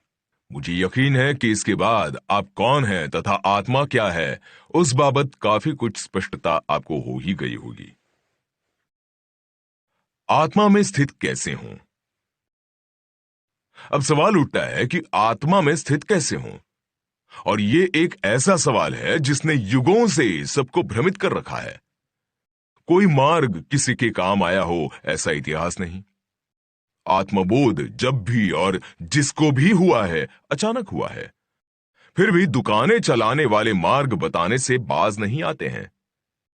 परंतु स्पष्ट समझ लो कि आत्मा में स्थित कैसे हो, यह सवाल ही बुनियादी तौर पर गलत है। सच तो यह है कि आप सिर्फ एक शुद्ध आत्मा हैं। सो आत्मा में स्थित होने का पूछना ही गलत हो जाता है। और यही आत्मा को लेकर अज्ञान है। और यह ज्ञान इसलिए है क्योंकि आप अपने को आत्मा न मानकर अपने को मन, बुद्धि, अहंकार, शरीर व इंद्रियां मानते रहते हैं। इस पर आपका दुर्भाग्य ये कि बाहर भी अधिकांश शिक्षाएं आपको यही सब मानकर दी जा रही है। परंतु चूंकि ये भ्रम है, गलत है, इसलिए बाहर की ऐसी किसी शिक्षा के कोई परिणाम नहीं आ रहे हैं। क्योंकि जब तक आप अपने को मन, बुद्धि, अहंकार, शरीर व इंद्रियां समझते रहेंगे, तब तक इन सब से छेड़खानी करते रहेंगे। और जब तक इन सब से छेड़खानी करते रहेंगे, तब तक आपसे बाहर भी जमाने भर की तमाम छेड़खानियां होती ही रहेगी। और यह स्पष्ट समझ लो कि किसी भी प्रकार की छेड़खानी से आप आत्मा में स्थित नहीं हो सकते। और ये मैंने एक ऐसा गहरा रहस्य कहा है कि इसे समझ लोगे तो आपके लिए अधिकांश ज्ञान महत्वहीन हो जाएंगे। अतः ये बात फिर स्पष्टतापूर्वक समझ लो कि आत्मा देखने वाला है, करने वाला नहीं। आत्मा का अर्थ ही यह है कि सब कुछ करने वाले कुदरत के रहस्य हैं। मैं तो हर हाल में इस खेल को देखने वाला ही हूं। अतः यह समझ ही लो कि हर छेड़खानी आपको न सिर्फ अपनी आत्मा से बल्कि कुदरत के तमाम रहस्यों से भी दूर कर देगी। खैर सच कहूं तो यही आकर सारे मार्ग व सारा बेकार का ज्ञान धरा का धरा रह जाता है। क्योंकि आप सिर्फ और सिर्फ एक दृष्टा हैं और दृष्टा को छेड़खानी की आवश्यकता ही नहीं है। और यदि छेड़खानी है तो आप दृष्टा नहीं रह जाते हैं। आत्मबोध हेतु बीच का मार्ग है ही नहीं। अपने सिस्टम को अपना मानना बंद किए बगैर यहां कोई कभी आत्मा में स्थित नहीं हो सकता है। और जो कुछ भी ज्ञान आपके पास उपलब्ध है, वे सभी एक या दूसरे कारण से एक या दूसरे प्रकार की छेड़खानी करना सिखा रहे हैं। यही कारण है कि आत्मबोध जो आम बात होनी थी, वो मनुष्य को दुर्लभ जान पड़ रही है। अब मैंने तो अपनी ओर से स्पष्ट से भी ज्यादा स्पष्ट इशारा कर दिया है। मैंने कह ही दिया है कि आत्मा में स्थित कैसे हो। ये पूछे मत, उस बाबत कुछ करें ही मत, उल्टा और भटक जाएंगे। यदि वाकई आप आत्मा के निकट जाना चाहते हैं तो रोज रोज अपने को मन, बुद्धि, इंद्रियां या शरीर मानने के भ्रम को कमजोर करते जाओ। जिस मात्रा में यह भ्रम कमजोर होगा, स्वतः ही उस मात्रा में आत्मा से आपकी निकटता बढ़ती चली जाएगी। क्योंकि उसी मात्रा में हाथों हाथ आपकी इन सब में दखलंदाजियां भी कम होती चली जाएंगी। और स्पष्ट समझ लो कि आत्मा के निकट जाने का यही एकमात्र मार्ग है। और ये कोई ऐसी चीज नहीं है कि इस हेतु जन्मों प्रयास करने हैं। प्रज्ञावान व्यक्ति चाहे तो आज और अभी से अपने जीवन के तमाशे का देखने वाला हो ही सकता है। मनुष्य अपने बारे में भ्रमित क्यों? अब सवाल यह उठता है कि जब मनुष्य एक दृष्टा है तो वो अपने को शरीर व सिस्टम माने क्यों जी रहा है? तो इसका सीधा जवाब यह है कि बुद्धि और अहंकार के बल पर बाहरी प्रभावों में आना इस हेतु जवाबदार है। क्योंकि फिर उन्हीं प्रभावों के चक्कर में वो अपनी जरूरतों की सूचियां बनाता है। फिर उन जरूरतों की पूर्ति हेतु वो जमाने भर की व्यर्थ कोशिशों में लग जाता है, यानी बाह्य आकर्षणों में फंसकर वो अपने को आत्मा की जगह अपनी सिस्टम मानने की भूल कर बैठता है। और मजा ये कि मनुष्य को इस गलत राह पर जमाने भर के अज्ञान लाते हैं। उन्हीं के आधार पर वो अच्छा बुरा व पाप पुण्य की हजारों सूचियां बनाता है। फिर उन बनाई सूचियों के बल पर वो मन, इंद्रियों और शरीर को दबाने में लग जाता है। और इस चक्कर में जो सिर्फ देखने वाला होना चाहिए था, वो करने वाला हो जाता है। फिर वो बाहर भी उपद्रव मचाता है और भीतर भी जमाने भर के अकारण के उपद्रवों पर उतर आता है। लेकिन ये भटकन का मार्ग है, था और रहेगा। ये नियम है कि जो अपने बुद्धि और अहंकार के बल पर जितना उपद्रव करेगा वो उतना ही भटकेगा, क्योंकि जो सिस्टम या जो जीवन आपका है ही नहीं, उसमें आप छेड़खानी कर ही कैसे सकते हो? नहीं कर सकते हो। और ये समझ जगाना ही एकमात्र सच्चा ज्ञान है, तथा ये ज्ञान ही मनुष्य के उत्थान का एकमात्र मार्ग है। सच कहा जाए तो ये अपनी सिस्टम से की जाने वाली छेड़खानी ही सबसे बड़ी हिंसा है, और इस आधार पर अधिकांश लोग आज इस हिंसा के पुजारी हैं। और फिर ऐसे अज्ञानी ही जोर जोर से अहिंसा की बातें करते हैं। खैर, आप ध्यान से समझें तो अर्जुन भी गीता में यही हिंसा करने की कोशिश कर रहा था। मन में युद्ध मौजूद होने के बावजूद वो बाहरी प्रभावों के वश में आकर उससे छुटकारा पाना चाहता था। और कृष्ण ने कहा था कि ये अपने सिस्टम के खिलाफ जाना ही हिंसा है। जब तक मन में युद्ध है, युद्ध से भागना नहीं चाहिए। मन ही गौतम बुद्ध सा हो जाए तो बात अलग है। लेकिन आम शास्त्रों से प्रभावित हुआ अर्जुन युद्ध में हिंसा मान रहा है, जबकि कृष्ण अपने ही मन के विपरीत जाने को हिंसा कह रहे हैं। और ये जो कृष्ण कह रहे हैं वही एकमात्र सच्चा ज्ञान है, बाकी सब भ्रम है। क्योंकि जब सिस्टम आपकी है ही नहीं तो उससे छेड़खानी करने वाले आप होते कौन हैं? यही कारण है कि भगवद गीता अंतिम ज्ञान है।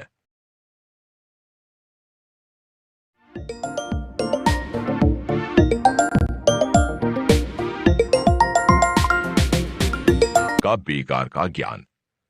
इन दोनों से छुटकारा पालो तो कुदरत की ओर से सबको सब कुछ रेडी प्लेटर पर उपलब्ध ही है।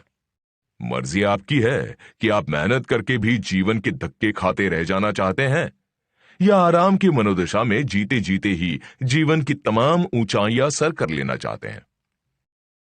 क्योंकि जीवन का नियम तो यही है कि जो आत्मा के निकट जाएगा वो बढ़ेगा, बाकी के जीवन के धक्के खाते रह जाएंगे।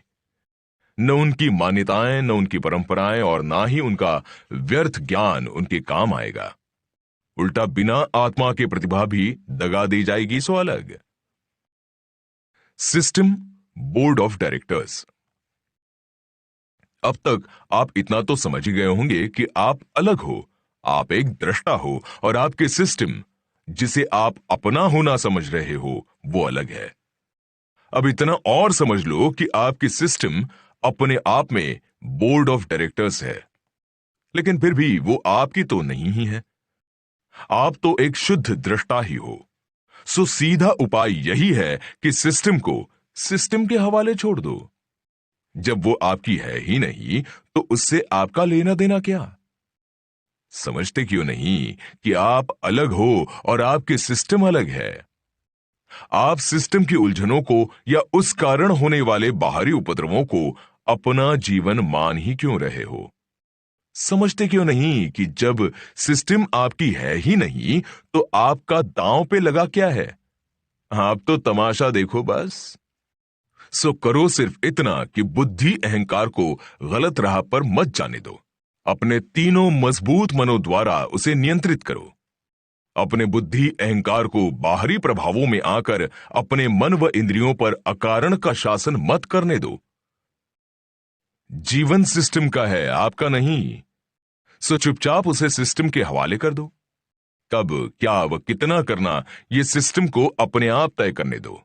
आप बीच में मत आओ। बुद्धि और मन में संघर्ष है, विरोधाभास है, तो वे दोनों बैठकर सलटे। आपको क्या?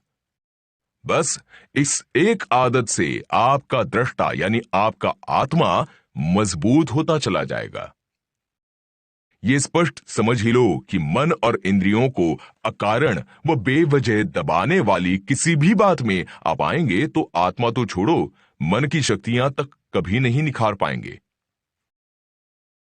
और सच कहा जाए तो सारे अच्छे बुरों के ज्ञान में फंसकर मनुष्य अपने मन की शक्तियों को गवा ही बैठा है, क्योंकि अच्छी बुरी आपकी सिस्टम हो सकती है, आप नहीं। सो सिस्टम की चिंता सिस्टम करें। आप क्यों सिस्टम की चिंता में दुबले हुए जा रहे हो? लेकिन ये अब सबकी आदत सी हो चुकी है। लेकिन स्पष्ट समझ लो कि इस आदत के कारण ही सबके जीवन का ये हाल है। लेकिन यदि आप बचना चाहते हो तो अपनी आत्मा की ओर का एक कदम दृढ़तापूर्वक बढ़ा लो। मान ही लो कि जो सिस्टम आपकी है ही नहीं, उसकी परवाह आप क्यों करें? वो खुद जवाबदार है, करे अपनी चिंता। बस इतना आप करो, बाकी का सब अपने आप हो जाएगा। सिस्टम को हो सके उतना अपने आप चलने दो। अब तक आप इतना तो समझ ही चुके हैं कि आपके बुद्धि और अहंकार को छोड़कर आपकी पूरे सिस्टम ऑटोमेशन पर है। आप मन में क्रोध या खुशी पैदा नहीं कर सकते हैं। आप शरीर को कब नींद आना या कब भूख लगना ये तय नहीं कर सकते हैं। आपकी इंद्रियों को कब और क्या खाने की इच्छा हो जाए ये आप तय नहीं कर सकते हैं। ये पूरी प्रक्रिया ऑटोमेटिक है और इसे हो सके उतना ऑटोमेटिक रहने देने में ही आपकी भलाई है। सो यदि आप अपने बुद्धि अहंकार को गलत शिक्षाओं के प्रभाव से बचा लोगे, उन्हें अच्छे बुरे व पाप पुण्य के चक्कर में ज्यादा नहीं उलझने दोगे, तो वे आपकी ऑटोमेटिक सिस्टम को ऑटोमेटिक ही रहने देंगे। फिर जब शरीर थकेगा और उसे नींद आएगी, तब यदि कुछ अति आवश्यक न हुआ तो बुद्धि शरीर को आराम करने देगी। शरीर को भूख लगेगी और बुद्धि ने उपवास या रोजे की शिक्षा नहीं ले रखी होगी तो उसे खाने देगी। मन को खेलने की इच्छा है और कोई बाधा नहीं है तो बुद्धि अहंकार उसे खेलने देंगे, क्योंकि एक सच्चे दृष्टा के लिए यह सब सिस्टम की समस्या है, उसकी नहीं। और जब समस्या सिस्टम की है, दांव पे सब कुछ सिस्टम का लगा है, तो उसे ही निपटने दो। आप बीच में आना बंद कर दो। विश्वास जानो कि इस एक आदत से आप कुदरत के रहस्यों के निकट आ जाएंगे। आप देखने वाले हैं और हो सके उतना देखने वाला बने रहो। तय जानो कि जल्द ही आपका महान प्रकृति से एकात्म हो जाएगा। फिर सिस्टम सुधारना भी प्रकृति के रहस्यों की जिम्मेवारी हो जाएगी तथा सिस्टम से महान कार्य करवा लेना भी उसकी ही जिम्मेदारी में आएगा, क्योंकि अंत में तो सिस्टम कुदरत की ही है, आपकी है ही नहीं। और जब को वैज्ञानिक तरीके से समझने के लिए सबसे पहले मनुष्य को अपनी आंतरिक संरचना समझनी होगी। आश्चर्य ये होता है कि जी तो सभी रहे हैं, परंतु बहुत कम लोग अपने या अपनी संरचना के बाबत कुछ जानते हैं। यानी गाड़ी तो सभी चला रहे हैं, परंतु ब्रेक, एक्सीलरेटर या स्टीयरिंग के बाबत किसी को कुछ पता नहीं है। अब ऐसे में रोज रोज एक्सीडेंट नहीं होंगे तो क्या होगा? सो सबको सबसे पहले अपने भीतर क्या क्या है ये समझना जरूरी है। सबको पता होना ही चाहिए कि उसके भीतर वे कौन कौन सी शक्तियां हैं जो उसे प्रभावित कर रही हैं। ये समझे बगैर जीवन बनाया ही कैसे जा सकता है? परंतु यहां एक इसको छोड़ हर कोई सब कुछ जानने में लगा है। अब ऐसे में क्या तो वो गाड़ी चलाएगा और क्या कहीं सुरक्षित पहुंचेगा, और नहीं ही पहुंच रहा है। सभी लोग ये स्पष्ट रूप से समझ लें कि जिनके भी जीवन का जो कुछ भी बुरा हाल है वो इसी कारण है कि वे अपने आप से ही अनजान हैं। अतः 100 बातों की एक बात ये कि जिसे भी जीवन की गाड़ी ठीक से चलानी हो उसे सबसे पहले अपने स्वयं के सिस्टम को समझना होगा। जिस दिन विश्व में बच्चों को स्कूल से ही अपनी संरचना के बाबत ज्ञान दिए जाएंगे, उस दिन संसार से कष्ट छू हो जाएंगे। खैर, अब हम सीधे संक्षेप में मनुष्य की भीतरी संरचना को समझने का प्रयास करते हैं। यदि आप मनुष्य के भीतर की तमाम शक्तियों के बाबत वैज्ञानिक तरीके से विस्तार पूर्वक समझना चाहते हैं, उनका अनुभव करना चाहते हैं तथा उन शक्तियों को सही दिशा भी देना चाहते हैं, तो आपको मेरे द्वारा लिखित किताब मैं मन हूं पढ़नी होगी। अभी तो आत्मा समझने हेतु जितना आवश्यक है वही मैं संक्षेप में बता रहा हूं। मनुष्य जीवन को बाहरी परिस्थितियां प्रभावित करती हैं, ये सब जानते हैं, लेकिन मनुष्य के जीवन को उससे कहीं ज्यादा उसकी अंदरूनी शक्तियां प्रभावित करती हैं, ये बहुत कम लोग जानते हैं। लेकिन सच यह है कि इन अंदरूनी शक्तियों से ही मनुष्य के जीवन के फैसले हो रहे हैं। और ये अंदरूनी शक्तियां हैं उसका मन, उसकी बुद्धि, उसकी इंद्रियां तथा उसका अहंकार। ये चारों उसके जीवन पर अपना असर दिखाते हैं। साथ ही मनुष्य के जीन्स व डीएनए का भी उसके जीवन पर पूरा असर देखने को मिलता है। और इसके अलावा आत्मा है जो हर मनुष्य में पूरी दृढ़ता से स्थित है। कुल मिलाकर ये 6 मनुष्य के शरीर की वे अंदरूनी शक्तियां हैं जो उसके जीवन को चलाती हैं। और अपने बारे में कम से कम इतना तो सबको पता होना ही चाहिए। यहां ये भी समझ लीजिए कि मनुष्य को सबसे ज्यादा प्रभावित उसका मन करता है। और मनुष्य में एक नहीं 7 मन है। वहीं ये भी समझ लीजिए कि अंतिम मन जिसका केंद्र नाभि है वही आत्मा है। अतः कई लोग आत्मा को मन का एक हिस्सा मानते हैं तथा कई इसे मन से अलग मानते हैं। हालांकि इससे कोई विशेष फर्क नहीं पड़ता। वैसे आत्मा वास्तव में मन का हिस्सा नहीं है, वो तो एक अमनीय अवस्था है। दूसरे शब्दों में कहूं तो आत्मा एक शून्य है। परंतु फिर भी वैज्ञानिक तरीके से समझने हेतु आत्मा को 7वां मन कहना ही उचित है। सो मेहरबानी कर आत्मा मन का हिस्सा है या नहीं, इसमें उलझकर आत्म अनुभव के इस मौके को बेकार मत जाने देना। जितने मनुष्य उतने जीवन। अब चूंकि मनुष्य के जीवन को चलाने वाली उसकी तमाम अंदरूनी शक्तियां सबकी अपनी अपनी और भिन्न भिन्न है, इसलिए सभी मनुष्यों के जीवन भी अलग अलग हैं। यदि सब में कुछ समान रूप से बराबरी पर मौजूद है तो वो सबकी आत्मा ही है।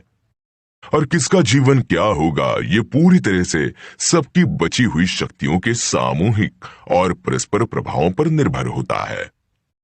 अतः अपने जीवन को सही दिशा देने हेतु सबको उसे प्रभावित करने वाली उसकी तमाम अंदरूनी शक्तियों की कार्यप्रणाली को समझना जरूरी है। लेकिन बहुत कम लोग हैं जो उसको प्रभावित करने वाली उसकी भीतरी को उससे प्रभावित करने वाली उसकी तमाम अंदरूनी शक्तियों की कार्यप्रणाली को समझना जरूरी है। लेकिन बहुत कम लोग हैं जो उसको प्रभावित करने वाली उसकी भीतरी शक्तियों को और उनके प्रभावों को अलग अलग पहचानते हैं। और जो इनके प्रभावों को भिन्न भिन्न पहचानता है वही होश में कहा जा सकता है। बाकियों को बेहोश ही समझो। और कहने की जरूरत नहीं कि बेहोशों के जीवन नहीं बनते हैं। जीवन भीतर से बाहर बहता है। ये भी आश्चर्यजनक है कि जीवन बनाने हेतु सबकी निगाह बाहर लगी होती है, लेकिन जीवन की वास्तविकता यह है कि वो भीतर से बाहर बहता है। मनुष्य की भीतरी शक्तियों से ही उसके जीवन की दशा और दिशा दोनों तय होती है। बाहर चारों ओर जिसे भी मनुष्य अपना जीवन समझता है वो सिर्फ उसके भीतर का रिफ्लेक्शन मात्र है। घटनाएं उसके भीतर पहले घट रही हैं तथा बाहर दृश्य में वे बाद में आ रही हैं। यही मनुष्य के जीवन हेतु टाइम और स्पेस का सिद्धांत है। और ये बात अच्छे से समझना सबके लिए बहुत जरूरी है, क्योंकि यहां पर कोई अपने भीतर को आवश्यक महत्व नहीं दे रहा है, जबकि उसका पूरा जीवन भीतर से बाहर की ओर बह रहा है। अतः सबको यह समझना ही रहा कि जो कुछ भी समस्याएं उसे बाहर नजर आ रही हैं, उसकी जड़ भीतर ही है, और जब तक वो जड़ का इलाज नहीं करेगा, बाहरी समस्याएं समाप्त होने वाली नहीं है। कहने का तात्पर्य ये कि अपने भीतर को समझे बगैर कोई भी व्यक्ति किसी समस्या से निजात नहीं पा सकता है। यही कारण है कि बाहर जमाने भर के प्रयास करने के बाद भी मनुष्य की समस्याओं का अंत नहीं आ रहा है। बाह्य जीवन माया है। मनुष्य का बाहरी जीवन पूरा का पूरा माया है, क्योंकि वह जीवन नहीं है, बल्कि वो उसके भीतर की छाया है। लेकिन दुर्भाग्य से मनुष्य अपनी आंख, कान व बुद्धि के बहकावे में आकर बाह्य जीवन को ही अपना जीवन समझ बैठता है। उसी से वो दिन रात प्रभावित भी रहता है। फिर उसी भ्रम में वो सोचता है कि सारी समस्याएं भी बाहर हैं, लेकिन वास्तव में ऐसा है नहीं। जीवन और उसकी समस्याएं दोनों भीतर ही हैं। यही कारण है कि तमाम भागादौड़ियों के बाद भी वो न तो कुछ पा पाता है और ना ही उसकी समस्याओं का अंत आता है। और जब तक मनुष्य अपने बाहरी जीवन को अपना मानता रहेगा, समस्याओं का अंत आने वाला भी नहीं है, क्योंकि ऐसे में वो सारे इलाज भी बाहर ही खोजता रहेगा। अतः सबको ये समझना ही रहा कि बाहरी जीवन उसके भीतरी स्वरूप की छाया है। उस बाहरी जीवन के साथ कितने ही प्रयोग करो, कुछ फर्क नहीं पड़ना है। सीधी सी बात है, छाया बदलना चाहते हो तो अपने स्वरूप को बदलना पड़ेगा। स्वरूप बदलते ही छाया अपने आप बदल जाएगी। अतः सबके लिए बेहतर है कि बाहर भागादौड़ी मचाने की बजाय ध्यान अपने भीतरी स्वरूप को सुधारने पर लगाए, क्योंकि बाहर करी गई मेहनतों के जीवन में तब तक कोई विशेष सकारात्मक परिणाम नहीं आते जब तक कि उन मेहनतों को भीतरी शक्तियों का सहारा ना मिला हो। क्योंकि बाहर घटने वाली अधिकांश घटनाओं की जड़ भीतर ही मौजूद होती है। जड़ों का इलाज करोगे तो ही बाहर कुछ बदलेगा। आपके चाहने या न चाहने से बाहर कुछ नहीं बदलेगा, न ही आपके द्वारा किए जा रहे बाहरी इलाजों का घट रही घटनाओं पर कोई विशेष असर पड़ेगा। सीधी बात क्यों नहीं समझते कि जिन चीजों के बीज भीतर जमे होंगे, बाहर उनके पेड़ उगेंगे ही। कुल मिलाकर एक बार फिर स्पष्ट समझ ले कि जब तक आप अपने भीतर को समझेंगे नहीं, बाहर का कुछ भी बदलने वाला नहीं है। यही कारण है कि बदलना तो हर कोई बहुत कुछ चाहता है, पर बदल कुछ नहीं पा रहा है, क्योंकि वो बदलने हेतु सारे प्रयास बाहर कर रहा है। उम्मीद है कि ये सीधी बात आपकी समझ में आ जाएगी और आगे से आप जीवन बदलने हेतु ध्यान अपने भीतर लगाएंगे। और ये हो सके इसीलिए मैंने इस बात पर पूरा जोर दिया है। सीधी दिशा पकड़ो। अब इसमें तो कोई दो राय नहीं कि हर कोई अपने जीवन को संवारना चाहता है, लेकिन वो ये तक नहीं समझ पाता है कि टाइम और स्पेस के सिद्धांत के आधार पर उसके पास दो जीवन है, एक बाहर व एक भीतर।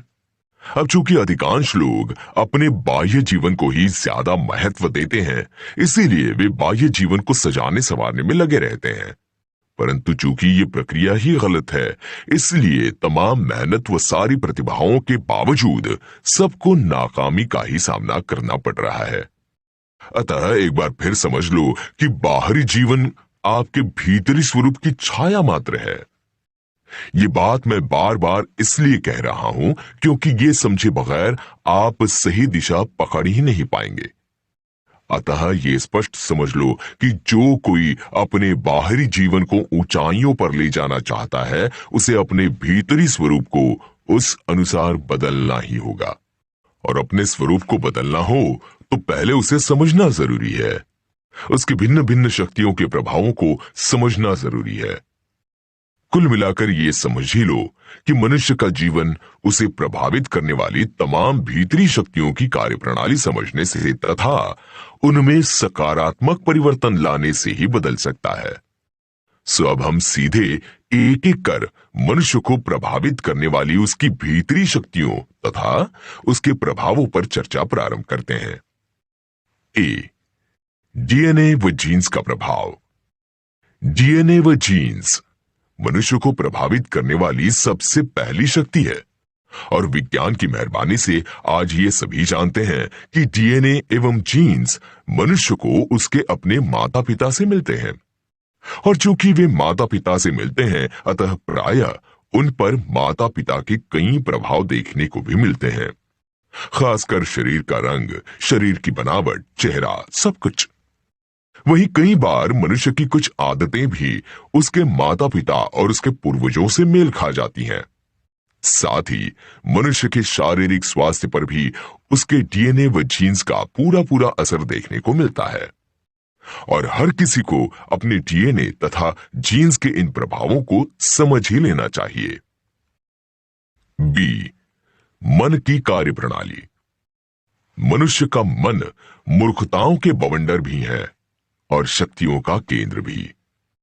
सबसे महत्वपूर्ण बात तो यह है कि मनुष्य का ये मन जन्मों जन्मांतर का है, यानी मनुष्य के मन पर उसके वर्तमान जीवन का असर कम है तथा उसके पिछले जन्मों का असर ज्यादा है और मनुष्य के जीवन की असली बागडोर उसके मन के पास ही है। जीवन का बनना और बिगड़ना दोनों मनुष्य के अपने मन पर निर्भर होता है।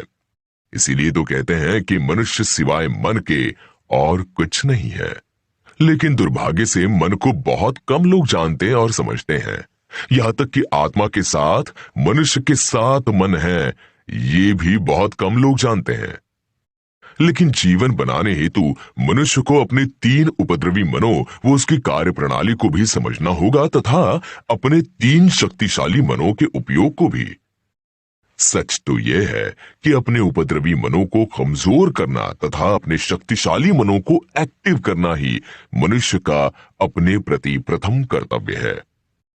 और जैसा कि मैंने कहा कि मन की संपूर्ण कार्यप्रणाली को विस्तार से समझने हेतु आपको मेरी लिखी किताब मैं मन हूं पढ़नी पड़ेगी।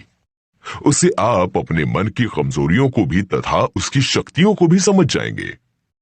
और फिर रहा सवाल आत्मा का, तो उसके प्रभावों पर तो हम इस पुस्तक में विस्तार से चर्चा कर ही रहे हैं। अतः अभी तो मन के संदर्भ में आप इतना समझ लो कि आपका पूरा जीवन उससे चलायमान है। सो उसे समझने को जितना महत्व दोगे उतना ही आपका जीवन संवरता चला जाएगा, क्योंकि आपके जीवन पर पड़ने वाले अच्छे और बुरे दोनों प्रभाव के लिए आपका मन ही जवाबदार है। और इसी से आप अपने मन के महत्व का अंदाजा लगा सकते हैं। अब जब मन इतना महत्वपूर्ण है तो उसे समझना ही पड़ेगा। और जैसा कि मैं कह चुका हूं कि मनुष्य का मन उसके जन्मों जन्मांतर का है, तो मनुष्य के वर्तमान मन पर जन्मों से एकत्रित हुई तरंगों का भी पूरा प्रभाव होता है। और मन को पूरी गहराई से समझने हेतु ये बात हमेशा के लिए जहन में बिठा लेना जरूरी है, क्योंकि इस बात पर गौर करे बगैर मन की कार्यप्रणाली कभी समझ में आने वाली नहीं है। यही कारण है कि मन युगों से सबके लिए एक पहेली बना हुआ है।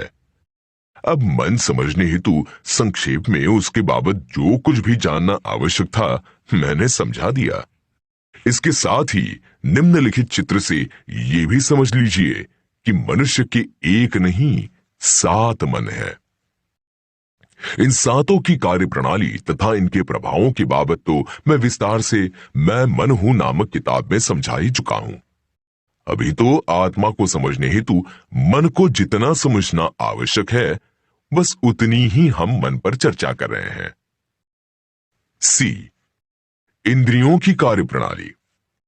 अब हम इंद्रियों की कार्यप्रणाली पर चर्चा प्रारंभ करते हैं, परंतु उससे पहले एक निवेदन कर दूं कि जब आप अपनी संरचना को वैज्ञानिक तरीके से समझ ही रहे हैं तो फिर मेहरबानी कर पुरानी सुनी सुनाई बातों को बीच में मत लाना, क्योंकि अनेकों ज्ञानियों ने मनुष्य को उसके सिस्टम समझाने हेतु अनेक प्रकार के प्रयास किए हैं और सबने युग के अनुसार शब्दों का प्रयोग भी किया है। किसी ने इंद्रियों को भी मन का ही एक अंश माना है तो किसी ने इंद्रियों को अलग कहा है। किसी ने शक्तिशाली मनों को आत्मा कहा है तो किसी ने मन की शक्तियों को ध्यान चक्र से लेकर कुंडलिनी तक के नाम दिए हैं। सो आप अपनी भीतरी शक्तियों को अच्छे से समझना चाहते हैं तो पुरानी सारी बातों को भूलकर इस वैज्ञानिक तरीके को जहन में उतार लें। इससे जल्द ही आपको अपनी तमाम भीतरी शक्तियों का अनुभव हो जाएगा। और मतलब शक्तियों को पहचानने से है। उन्हें चाहे जिस नाम से पुकारो, क्या फर्क पड़ता है। आप तो इतना समझ लो कि हमें मतलब नाम से नहीं, शक्तियों से है। खैर, अब हम सीधे इंद्रियों की कार्यप्रणाली को समझ लेते हैं। कान, आंख, जुबान, चमड़ी, नाक जैसी इंद्रियां बाह्य जगत से मनुष्य का संपर्क स्थापित करती हैं। इन पर मनुष्य के डीएनए व जीन्स का अच्छा खासा प्रभाव होता है। साथ ही मनुष्य की इंद्रियों पर मन का भी पूरा प्रभाव पड़ता है। और मन के इस प्रभाव की वजह से मनुष्य को पसंद नापसंद की तरंगे उठती रहती हैं। स्वाद से लेकर सुगंध तक की मनुष्य की तमाम मांगों की जड़ ये इंद्रियां ही हैं। और शारीरिक तथा मानसिक जरूरतों की तरंगे छोड़ने वाली ये इंद्रियां भी मनुष्य को खूब दौड़ाती हैं। यहां महत्वपूर्ण ये जानना है कि मनुष्य के मन की ही तरह उसकी इंद्रियों पर भी इस जन्म के साथ साथ उसके पिछले जन्मों का भी पूरा असर होता है। डी, बुद्धि व अहंकार की कार्यप्रणाली। मनुष्य की बुद्धि और अहंकार अपने आप में बड़ी शक्तिशाली फोर्स है। फर्क सिर्फ इतना है कि मन की तरह ये दोनों जन्मों जन्मांतर के नहीं होते, बल्कि दोनों इसी जन्म के होते हैं। ये दोनों बाहर से आकर्षित होकर कई चीजें सीखते हैं और उसी से बढ़ते जीवन के साथ इनकी कंडीशनिंग होती चली जाती है। और फिर ये दोनों अपनी हुई कंडीशनिंग के अनुसार बरतते रहते हैं। खास ध्यान रखने योग्य बात एक ही है कि चूंकि ये दोनों इसी जन्म के होते हैं, अतः हमेशा इनका मन से संघर्ष चलता रहता है। अधिकांश समय पे दोनों मन के विपरीत ही खड़े होते हैं। और ये स्पष्ट जान लो कि मन और बुद्धि अहंकार का ये संघर्ष ही हर मनुष्य के जीवन का असली संघर्ष है। हर कोई इसी में पिसा जा रहा है। इन दोनों का संघर्ष ही मनुष्य की पूरी जीवन ऊर्जा खाए जा रहा है। और इसलिए अपने मन और बुद्धि के बीच चल रहे इस संघर्ष को गहरे से समझना जरूरी है। इन दोनों के संघर्ष को समझे बगैर किसी को अपने जीवन बाबत कुछ भी समझ में आने वाला नहीं है। तब तक उसे ये समझ में आने वाला ही नहीं है कि वो कहां और क्यों जा रहा है, वो क्या और क्यों कर रहा है। सच कहा जाए तो मनुष्य के सारे भ्रमों और कंफ्यूजनों के लिए उसके मन और बुद्धि का ये संघर्ष ही जवाबदार है। बुद्धि बाहरी ज्ञान से जीवन बनाना चाहती है और मन अपनी शक्तियों से। यहां मनुष्य का अहंकार हमेशा बुद्धि के साथ होता है। वो बुद्धि की पकड़ी हर बात को दृढ़ता प्रदान करता है और इन सब के परिणाम स्वरूप ये दोनों मिलकर मन को दबाते चले जाते हैं। जबकि मन को दबना बिल्कुल पसंद नहीं है। बस दोनों में संघर्ष। अब अपनी भीतरी शक्तियों को जानने हेतु सबसे पहले तो ये समझ लें कि यदि गाड़ी चलाना हो तो गाड़ी के बाबत पूरी जानकारी होना जरूरी है। गाड़ी चलाने हेतु इससे ज्यादा जरूरी और कुछ हो ही नहीं सकता है। परंतु मनुष्य इतना बुद्धिमान है कि बिना गाड़ी की जानकारी के गाड़ी चलाने में लगा है। और तमाम शिक्षाएं, फिर चाहे वो संप्रदाय और समाज के नाम पर दी जा रही हो या स्कूल कॉलेज में पढ़ाई के नाम पर, सब मनुष्य की संरचना को समझे बिना ही जीवन की गाड़ी चलाना सिखाने में लगे हैं। सवाल यह है कि यह कैसे संभव है।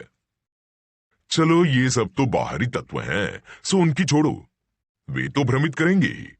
परंतु मनुष्य को स्वयं को तो ये समझ होनी ही चाहिए कि अपने सिस्टम को समझे बिना वो जीवन में कूद ही कैसे सकता है। अतः मेहरबानी कर सब अपने जीवन के प्रति गंभीर हो जाओ और उस हेतु सबसे पहले अपने सिस्टम को समझने की कोशिश करो, क्योंकि अपनी सिस्टम समझे बगैर ना तो कोई ज्ञान और ना ही कोई कोशिश आपके काम आने वाली है।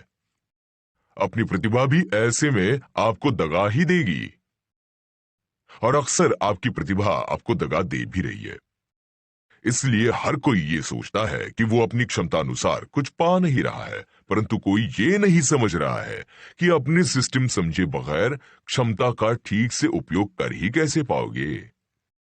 सब सीधे हम मनुष्य की अंदरूनी सिस्टम की कार्यप्रणाली समझते हैं, और इसे समझने हेतु हमने मनुष्य को प्रभावित करने वाली उसकी भीतरी शक्तियों के बाबत तो पहले ही समझ लिया है।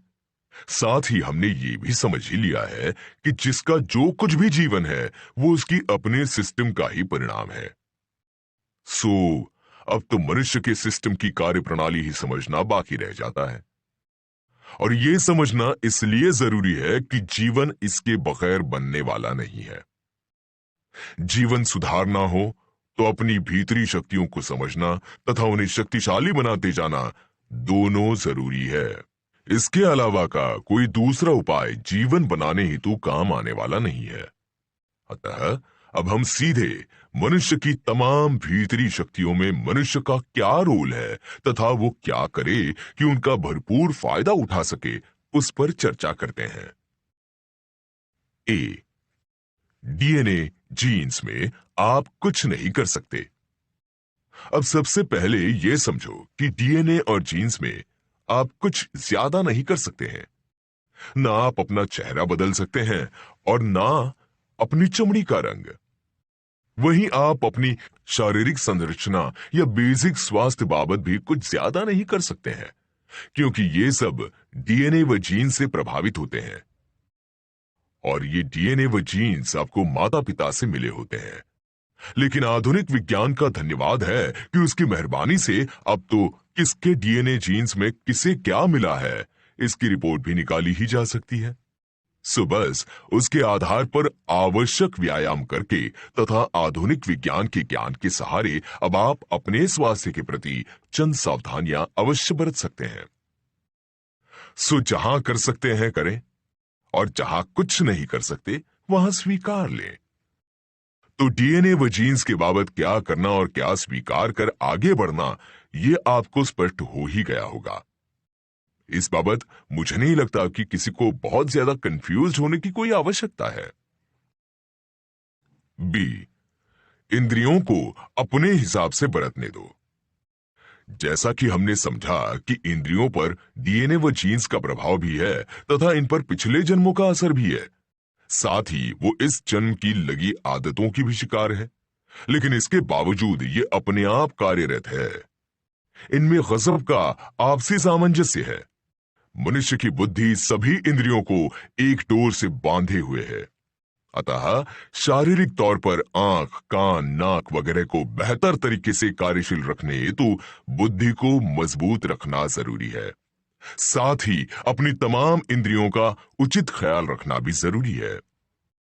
निश्चित ही विज्ञान की सुख सुविधाओं से भरपूर आधुनिक खोजें इसमें बड़ी सहायक हैं। बस इंद्रियों के संबंध में मनुष्य को इनका पूरा फायदा उठाना है। बाकी बचे इंद्रियों के गहरे प्रभाव तो ये समझ लो कि उन पर कई जन्मों का असर है, अतः उन्हें समझने या बदलने की जगह उन्हें अपने हिसाब से बरतने देने में ही मनुष्य की भलाई है। इनके साथ छेड़खानी करने को उकसाने वाली बहुत सी शिक्षाएं उपलब्ध हैं। वे आकर्षित भी कर ही रही हैं, परंतु फिर भी छेड़खानी से जितना बच सको बचो, क्योंकि इंद्रियों के साथ करी जाने वाली इन व्यर्थ की छेड़खानियों का मनुष्य कितना भुगत रहा है, इसका कोई अंदाजा किसी को नहीं है। मनुष्य के स्वास्थ्य से लेकर जीवन तक पर इसके दुष्परिणाम मनुष्य को भोगने पड़ रहे हैं। अतः सबको ये समझना ही रहा कि मनुष्य की सिस्टम प्रकृति ने बनाई है, वो बेहद शक्तिशाली है, उस पर विश्वास करो। वो बड़ी जवाबदार है। अपने में सकारात्मक परिवर्तन लाने हेतु हर सिस्टम सक्षम है। आप तो बस हो सके उतना उसे अपने हाल पर छोड़ो और सुधरने का मौका दो। आप स्वयं जब भी ये कोशिश करोगे इसे बिगाड़ोगे ही। और फिर दूर क्यों जाना, अपने अब तक के अनुभव में खोजो। इस बात की सत्यता का पता स्वतः ही चल जाएगा। मानता हूं कि इंद्रियों से छेड़खानी की आदत पुरानी है तथा बाहर जमाना दबाव बनाए हुए है, फिर भी व्यर्थ की छेड़खानियों से जितना बच सको बचो। अब आप लोग वैज्ञानिक युग में भी जी रहे हो, वो समझदार भी हो, तो फिर क्यों यहां वहां की सुनकर इंद्रियों की सामान्य क्रियाओं के बीच में आते हो? सोचो इतना कि मन इंद्रियों के साथ बहने में प्रफुल्लित होता है या उन्हें दबाने से। तो फिर बेवजह क्यों अपनी मासूम इंद्रियों को दबाते हो? समझते क्यों नहीं कि इंद्रियों की हर एक तरंग के पीछे कई गहरे रहस्य छिपे होते हैं? अतः बिना उचित वजह बात बात पर इंद्रियों के साथ अनावश्यक छेड़खानियां बंद कर दो। विश्वास जानो कि ये एक छोटी सी समझ ही आपके मन और जीवन को जल्द ही एक नई उमंग से भर देगी। सी, मन ऑटोमेशन पर है। अब सवाल आता है मन का। तो सबको यह समझना जरूरी है कि वो पूरी तरह से ऑटोमेशन पर है। वहीं उस पर आपके हजारों पिछले जीवन का असर भी है, और इसी कारण से वो आपके तमाम पिछले जन्मों के प्रभावों के अनुसार बरतने को बंधा हुआ है। मन में तरंगे भी अपने ही रहस्यमय कारणों से उठती हैं तथा उसमें परिवर्तन भी अपने ही रहस्यमयी कारणों से आता है। मनुष्य की इजाद करी कोई भी शिक्षा मन में कोई सकारात्मक परिवर्तन कभी नहीं ला सकती है। और ये मैंने इतनी महत्वपूर्ण बात कही है कि इसे समझ लोगे तो आपको स्वतः ही अधिकांश ज्ञानों की व्यर्थता समझ में आ जाएगी। आज की तारीख में प्रचलित अधिकांश ज्ञान उल्टा सबके मन को विकृत ही कर रहे हैं, और इसीलिए मन का संपूर्ण विज्ञान समझना बहुत जरूरी है। खैर, फिलहाल तो ये समझे कि जिसका जैसा भी मन है वो उसके तमाम पिछले जन्मों के कर्मों के फल के रूप में मौजूद है, और ये बात सबके लिए समझना बड़ा आवश्यक है। सो इस एक वाक्य को बार बार पढ़ लेना, क्योंकि इस एक वाक्य में जीवन के कई रहस्य छिपे हुए हैं। इस एक वाक्य से आपको समझना ही रहा कि कर्म के फलों की बात करना अज्ञान है, क्योंकि हर कर्म के फल आपको अपनी मानसिकता के तौर पर हाथों हाथ मिल ही जाते हैं। वहीं दूसरी तरफ कोई पुनर्जन्म नहीं होता, ये सब हवाई बातें हैं, ऐसा सोचना भी अज्ञान है। और ये तय जान लो कि कर्मों के फल की सच्चाई तथा पुनर्जन्म की सत्यता को पूरी तरह से समझे बगैर मन और जीवन के कोई भी रहस्य कभी समझ में आने वाले नहीं हैं। और इसीलिए कर्म फल व जन्म पुनर्जन्म पर भी मेरी किताबें जल्द ही आ रही हैं। साथ ही इतना और जान लो कि इन बातों को बुद्धि से समझने का भी कोई विशेष फायदा होने वाला नहीं है। जब तक ये सारी बातें आपके मन की गहराइयों में एक अनुभव के तौर पर नहीं आ जाएंगी, जीवन में कोई बड़ा परिवर्तन नहीं आ पाएगा। अतः मन और प्रकृति के तमाम रहस्यों को गंभीरता से लेना और समझना दोनों जरूरी है। खैर, अभी तो आप अपने मन को समझे। ये 24 घंटे चलने वाला एक ऑटोमेटिक इंस्ट्रूमेंट है, और मन की इस ऑटोमेटिक प्रक्रिया पर ही पूरा जीवन निर्भर है। मन में उठने वाली ऑटोमेटिक तरंगे ही मनुष्य का जीवन भी है तथा वही उसकी परेशानी भी है। अब ऐसे में कब मन को अपनी चाल चलने देना, कब बीच में आना तथा कैसे इसकी चाल सुधारना, इस एक ज्ञान पर ही पूरे जीवन का खेल टिका हुआ है। लेकिन जब तक ये समझ में ना आ जाए, मन को उसकी नेचुरल चाल चलने देना ही बेहतर है। इसके बीच में आकर आप अपने मन को और विकृत ही करेंगे। आज जिसे देखो वो बात बिना बात मन की चल रही ऑटोमेटिक प्रक्रिया के बीच में आने से बाज नहीं आता है, और इसी चक्कर में अधिकांश लोग अपने मन को विकृत कर चुके हैं। यही कारण है कि अब सामान्य मनुष्य अपने मन के उपद्रवों से इतना घबराया हुआ है। लेकिन विश्वास जाने कि अपने मन को उपद्रवी आपने स्वयं बनाया है। अन्यथा तो मन एक बहुत ही प्यारा व शक्तिशाली इंस्ट्रूमेंट है। अतः जब तक संपूर्ण समझ न जागे, मेहरबानी कर हो सके उतना मन को उसकी नेचुरल चाल से ही चलने दो। समझो इतना कि मन को उसकी नेचुरल चाल चलने देने हेतु आपको कुछ भी करने की आवश्यकता नहीं है। आप उसके साथ छेड़खानी करना बंद कर देंगे तो वो अपनी नेचुरल चाल चलता ही रहेगा। यानी मन के तल पर भी प्रारंभिक दौर में आपको कुछ नहीं करना है। डी, बुद्धि, अहंकार, स्वतंत्र शक्ति। अब तक हमने समझा कि मनुष्य को प्रभावित करने वाले डीएनए, जीन्स, इंद्रियां और मन पर अपने माता पिता के साथ साथ अपने पिछले जन्मों का भी गहरा असर होता है। यानी कि ये कैसे हो, उस पर मनुष्य का कोई नियंत्रण नहीं है। अब नियंत्रण हो या न हो, परंतु ये जैसे भी हैं तो आपके ही। इन सब पर आपके तमाम पिछले जन्मों के किए कर्मों का असर है ही। ऐसा समझें कि ये सब जो भी हैं, वो जैसे भी हैं, आपके पिछले कर्मों के फल के रूप में मौजूद हैं। और ये एक ऐसा रहस्य है जो सबको गहरे से समझना जरूरी है, क्योंकि इसीलिए इन तीनों की अधिकांश क्रियाएं ऑटोमेटिक हैं। यानी ये तीनों अब मनुष्य के नियंत्रण में नहीं हैं। इनकी बागडोर अब कुदरत के अन्य रहस्य थामे हुए हैं। अतः अब किसी को यहां अपने पिछले जन्मों का या कर्मों के बाबत सोचने की जरूरत नहीं है। वो एक ऐसा इतिहास है जो गुजर चुका, अब तो वही है जो आज है, और आपको उसी के सहारे आगे बढ़ना है। किसी कीमत पर पिछले जन्मों के नाम पर दुकान चलाने वालों के चक्कर में नहीं पड़ना है। और ये सब आप ही की बातें हैं, और कायदे से अपने बारे में इतना तो सबको पता होना ही चाहिए। खैर, अभी तो इस पूरी बात का सार समझें तो वो यही कि मनुष्य के पास इन तीनों की चल रही क्रियाओं में बहुत कुछ ज्यादा करने को है नहीं। हाँ, वो चाहे तो इनकी चल रही क्रियाओं को अपने बुद्धि व अहंकार के बल पर रोक सकता है, और चाहे तो उन्हें कोई अन्य दिशा दे सकता है। और यही मनुष्य के बुद्धि व अहंकार की तो परम सत्ता है, जो उपयोगी भी है व विनाशकारी भी।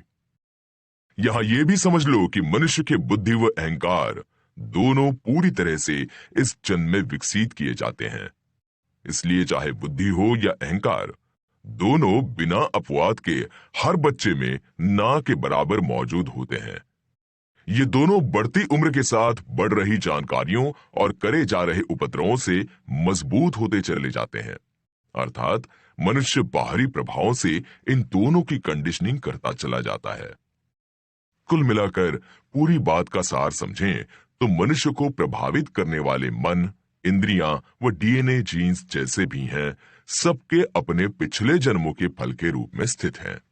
अतः उनकी बागडोर कुदरत की न्याय व्यवस्था के हाथ में है, तथा उन्हीं के आधार पर इस जन्म में क्या करना व कैसे करना, उस हेतु उसे बुद्धि व अहंकार उपलब्ध है।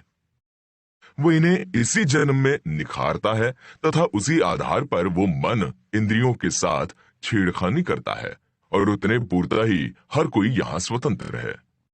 और जीवन इस बात पर निर्भर है कि कौन इस स्वतंत्रता का कैसा उपयोग करता है। जो बुद्धि अहंकार के द्वारा ग्रहण की गई गलत शिक्षाओं के बल पर अपने मन व इंद्रियों को दबाएगा, वो विकृत और फ्रस्ट्रेटेड हो जाएगा, ये तय है। वहीं जो समझदारी पूर्वक सब में सामंजस्य बिठाएगा, वो तर जाएगा। उम्मीद है कि अपनी भीतरी शक्तियों की बाबत अब सबको काफी स्पष्टता आ गई होगी। ई, पुनर्जन्म का सत्य समझना आवश्यक। प्रकृति के सारे रहस्य गहरे अवश्य हैं, परंतु वे समझ से परे कतई नहीं है, क्योंकि सब के सब नियमबद्ध हैं। नियमबद्ध होने के कारण वे मन और जीवन की लेबोरेटरी में सिद्ध भी किए ही जा सकते हैं। और मेरे सारे प्रयास रहस्यों को सिद्ध करने की ही दिशा में हैं। मेरा यह स्पष्ट मानना है कि उसके बगैर कुछ फायदा होने वाला नहीं है। ऐसा नहीं है कि रहस्यों के बाबत कभी कुछ कहा नहीं गया है। कहा गया है, और खूब कहा गया है। सत्य सुना भी बहुत गया है, परंतु सामान्य प्रचलित बातों के विपरीत जान पड़ने के कारण मनुष्य उन रहस्यों पर विश्वास नहीं कर पा रहा है। यानी रहस्यों के संबंध में अभाव ज्ञान का कम है तथा विश्वास का ज्यादा है। और जब तक मनुष्य विश्वास नहीं करेगा, उन पर अमल कैसे करेगा? और जब तक अमल नहीं करेगा, उनका फायदा कैसे उठा पाएगा? फायदा नहीं उठा पाएगा तो बेवजह जीवन के धक्के खाते रह जाएगा। खैर, ये सब बातें मैं इसलिए कह रहा हूं ताकि आप इन रहस्यों का अपने मन की लेबोरेटरी में अनुभव करने पर ध्यान दें। एक बार उन्हें वहां सिद्ध होने का मौका दोगे तो फिर उन पर अमल भी करोगे, और एक बार अमल करना शुरू करोगे तो सब अपने आप समझ में भी आने लग जाएगा। फिर जीवन बनते क्या देर लगेगी। सो अब हम सीधे पुनर्जन्म की सच्चाई समझने की कोशिश करते हैं, क्योंकि मनुष्य का बार बार जन्म होता है, यह सत्य है। और जब तक मनुष्य इस रहस्यमयी सत्य का अनुभव नहीं कर लेगा, वो कुदरत का कोई रहस्य आसानी से नहीं समझ पाएगा। सच तो यह है कि इस सत्य से अनजान होने के कारण ही मनुष्य आज तक जीवन के तमाम रहस्यों से अनजान है। अब पुनर्जन्म के बाबत विस्तार से चर्चा तो मैं पुनर्जन्म पर लिखी किताब में ही करूंगा, परंतु आत्मा को समझने हेतु भी इस सत्य की झलक का तो आपको अपने मन में अनुभव करना ही पड़ेगा। अतः विस्तार से न सही, परंतु मन और इंद्रियों के प्रभाव को समझने हेतु पुनर्जन्म बाबत मुझे संक्षेप में आपको अभी समझाना ही पड़ेगा। और उस संदर्भ में अभी इस विषय में इतना समझो कि जो कुछ भी आपने जाना, सीखा और समझा है, क्या सब आपने इसी जन्म में जाना, समझा और सीखा है? थोड़ा सा गौर करने पर आप पाएंगे कि आपकी आदतें हों, आपके व्यवहार हों या आपकी प्रतिभाएं हों, इनमें से अधिकांश का इस जन्म के जाने, सीखे या समझे हुए से कोई ताल्लुक नहीं है। तो फिर ये सब अस्तित्व में कहां से आए? बस यही सब आपके पिछले जन्मों के कर्मों के वे फल हैं जो मन और इंद्रियों के रूप में आपको इस जन्म में मिले हैं। सो सबको पुनर्जन्म का सत्य समझना और स्वीकारना ही रहा। अब यदि समझदार हो तो इशारा काफी है, और यदि इशारा समझ गए हो तो अपनी जानी, समझी व सीखी चीजों को इस जन्म की है या पिछले जन्मों की, इसे अलग अलग पहचान लो, क्योंकि रहस्यों के साथ ताल से चाल मिलाकर चलने हेतु ये स्पष्टता बड़े काम आएगी। कर्म करने की कार्य प्रणाली समझें।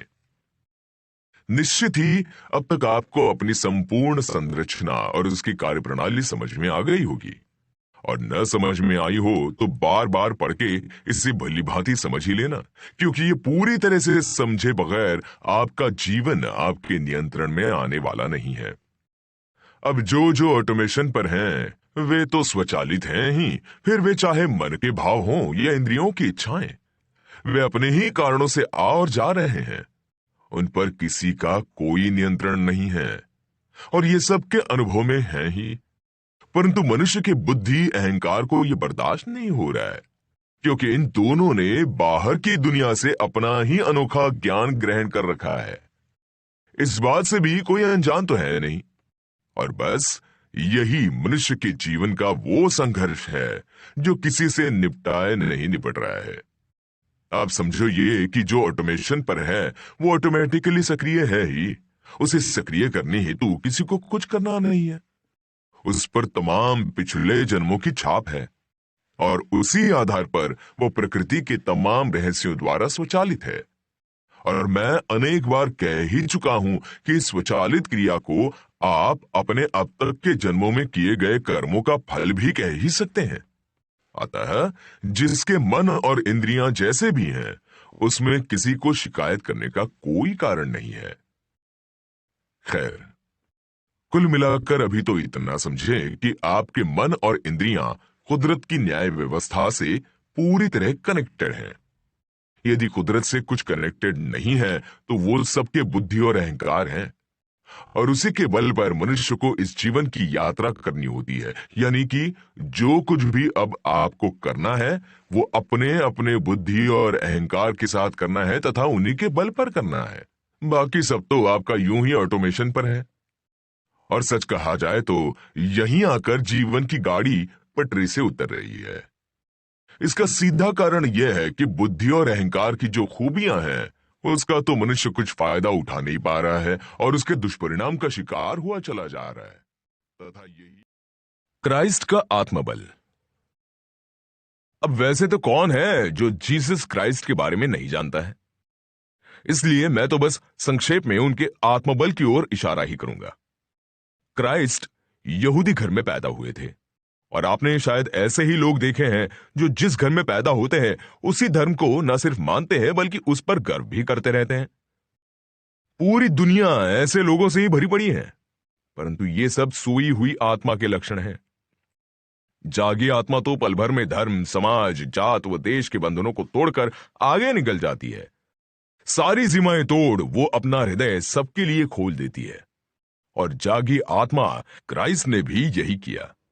सारे बंधनों के जाल को तोड़ते हुए अपने हाथ सबके लिए फैला दिए, और उसके तहत उन्होंने ना सिर्फ यहूदी धर्म का अस्वीकार किया, बल्कि उसके पाखंडों का जमकर विरोध करना भी प्रारंभ कर दिया। अब समझो ये कि जहां सबके सब यहूदी हों, और वो भी कट्टर यहूदी, क्या वहां अपने सिस्टम की चिंता करने वाला उन यहूदी पाखंडों का विरोध कभी कर सकता है? वो तो ऐसे विचार मात्र से ही घबरा जाएगा। परंतु क्राइस्ट तो शुद्ध आत्मा थे, और आत्मा भला सिस्टम का क्या होगा, उसकी परवाह ही क्यों करे। सो क्राइस्ट ने तो पुरजोर यहूदी पाखंडों के खिलाफ बोलना शुरू किया। अब जैसा कि अपेक्षित था, उनका विरोध भी होना था और उनकी सिस्टम पर खतरा भी मंडराना ही था, क्योंकि कट्टर यहूदी भला क्राइस्ट द्वारा हो रहे उनके पाखंडों पर हमले ज्यादा दिन तक कहां बर्दाश्त कर पाने वाले थे। और आखिर पहाड़ी पर विश्राम कर रहे क्राइस्ट को इन कट्टर यहूदियों ने पकड़कर अदालत में पेश कर ही दिया। लेकिन आत्मा की दृढ़ता से भरे क्राइस्ट का अपनी बातों से पलटने का या अपने कार्यों से समझौता करने का सवाल ही पैदा नहीं होता था। हालांकि उन्हें जितना समझाया जा सकता था समझाया गया, जितना धमकाया जा सकता था धमकाया गया, क्योंकि हर कट्टरता अपने विरोधियों को हर हाल में झुकाना चाहती ही है। परंतु आत्मबल से भरे क्राइस्ट पर इन समझाइशों या धमकियों का क्या असर होना था? परिणाम की चिंता वो करे जो सिस्टम को अपना माने जी रहे हैं। बस अंत में वही हुआ जो धार्मिक कट्टरता से भरे अज्ञानी कर सकते हैं। क्राइस्ट को सूली पर लटकाने की सजा दे दी गई, और वो भी आसान मौत तो नहीं। उन्हें सूली पर लटकाकर उनके शरीर पर तब तक नुकीली कीलें ठोकते रहने का हुक्म दे दिया गया जब तक कि उनके प्राण पखेरु न उड़ जाएं। लेकिन आत्मबल से जी रहे क्राइस्ट को उससे भी क्या फर्क पड़ना था? वो तो हंसते हुए सूली पर चढ़ गए, और वहां धार्मिक कट्टरता से भरे लोगों ने अपना अमानवीय स्वरूप दिखाते हुए क्राइस्ट के पूरे बदन में जोर जोर से लोहे की किलें ठोकना शुरू कर दिया। क्राइस्ट के अंग अंग से खून के फव्वारे छूटने लगे। पर क्राइस्ट थे कि उनकी मुस्कुराहट कम नहीं हुई, और अंत में उन्होंने ये कहते हुए प्राण त्यागे कि प्रभु, इनको माफ करना, क्योंकि ये बेचारे लोग नहीं जानते हैं कि वे क्या कर रहे हैं। अब क्राइस्ट के कहे इस एक वाक्य के कई गहरे अर्थ हैं। पहली बात तो क्राइस्ट ये कह रहे हैं कि ये नादान लोग सजा मेरे सिस्टम को दे रहे हैं, जबकि सारा खेल मेरी आत्मा का है। इसलिए हे प्रभु, इनकी इस नादानी को माफ करना। दूसरा, ये लोग ये सोच रहे हैं कि क्राइस्ट का शरीर खत्म, क्राइस्ट खत्म। अब इन नादानों को कौन समझाए कि क्राइस्ट शरीर है ही नहीं। क्राइस्ट तो वो आत्मा है जो हमेशा थी, है और रहेगी। तीसरा, ये नादान लोग ये सोचकर नाच गा रहे हैं, झूम रहे हैं, खुशियां मना रहे हैं कि हमने क्राइस्ट को पकड़कर सूली पर लटका दिया। ये भोले लोग समझ ही नहीं रहे हैं कि सूली पर लटकना मेरा अपना चुनाव था। मैं जानता था कि इन कट्टर यहूदियों के खिलाफ जरा कड़क भाषा बोलूंगा तो ये लोग ऐसी ही कोई मूर्खता कर बैठेंगे, और ऐसी मूर्खता करेंगे तो ही मेरी बात तेजी से चारों ओर फैल पाएगी, वरना एक एक दो दो को समझाने में तो जिंदगी बीत जाएगी, पर बात नहीं बनेगी। सो इस झूठे गर्व हेतु भी हे प्रभु, इनको माफ करना। यह है क्राइस्ट का आत्मबल, आत्मज्ञान, आत्मचिंतन और दूरदृष्टि, जिसकी बदौलत आज पूरी दुनिया में वे फैल गए। खैर, अब हर कोई थोड़ा अपने भीतर झांके। एक तो बमुश्किल आप कभी किसी का कुछ भला करते हैं, और भला करने पर भी उससे कुछ न कुछ उम्मीद रखते ही हैं। वहीं यदि गलती से भी जिसका भला किया है उसने एहसान नहीं माना, तो आग बबूला होकर उसे खरी खुटी सुनाने पर उतर आते हैं। क्राइस्ट ने तो जगत का उद्धार किया था, और बदले में उन्हें क्या मिला? एक अत्यंत कष्टदायक मौत। तो क्या उनके जहन में आपने एक भी शिकायत देखी? क्या उन्हें ख्याल भी आया कि मैंने इतना सब कुछ इनके भले के लिए किया और इन्होंने सूली पर ही लटका दिया? नहीं, आत्मखोजी ऐसा नहीं सोचते हैं। उन्हें तो मतलब अपने कर्म की पूर्णता और दृढ़ता से है। उससे आने वाले परिणाम तो उनके लिए सिवाय एक खेल के और कुछ नहीं। अब कुल मिलाकर मैंने क्राइस्ट की आत्मा के पूर्ण दर्शन आपको करवा दिए। अब जिनके भी आत्मबल, जिनका भी आत्मचिंतन, जिनकी भी दृढ़ता और जिनकी भी स्वार्थहीनता आप इतनी मजबूत पाएं, उन्हें ही पढ़ें व सुने। अहंकारियों को आत्मज्ञानी मानकर सुनेंगे, समझेंगे या पूजेंगे तो फंस जाएंगे। समझदार आप हो ही, इशारा कर दिया गया है। मीरा का आत्मबल। अब मीरा तो मीरा थी।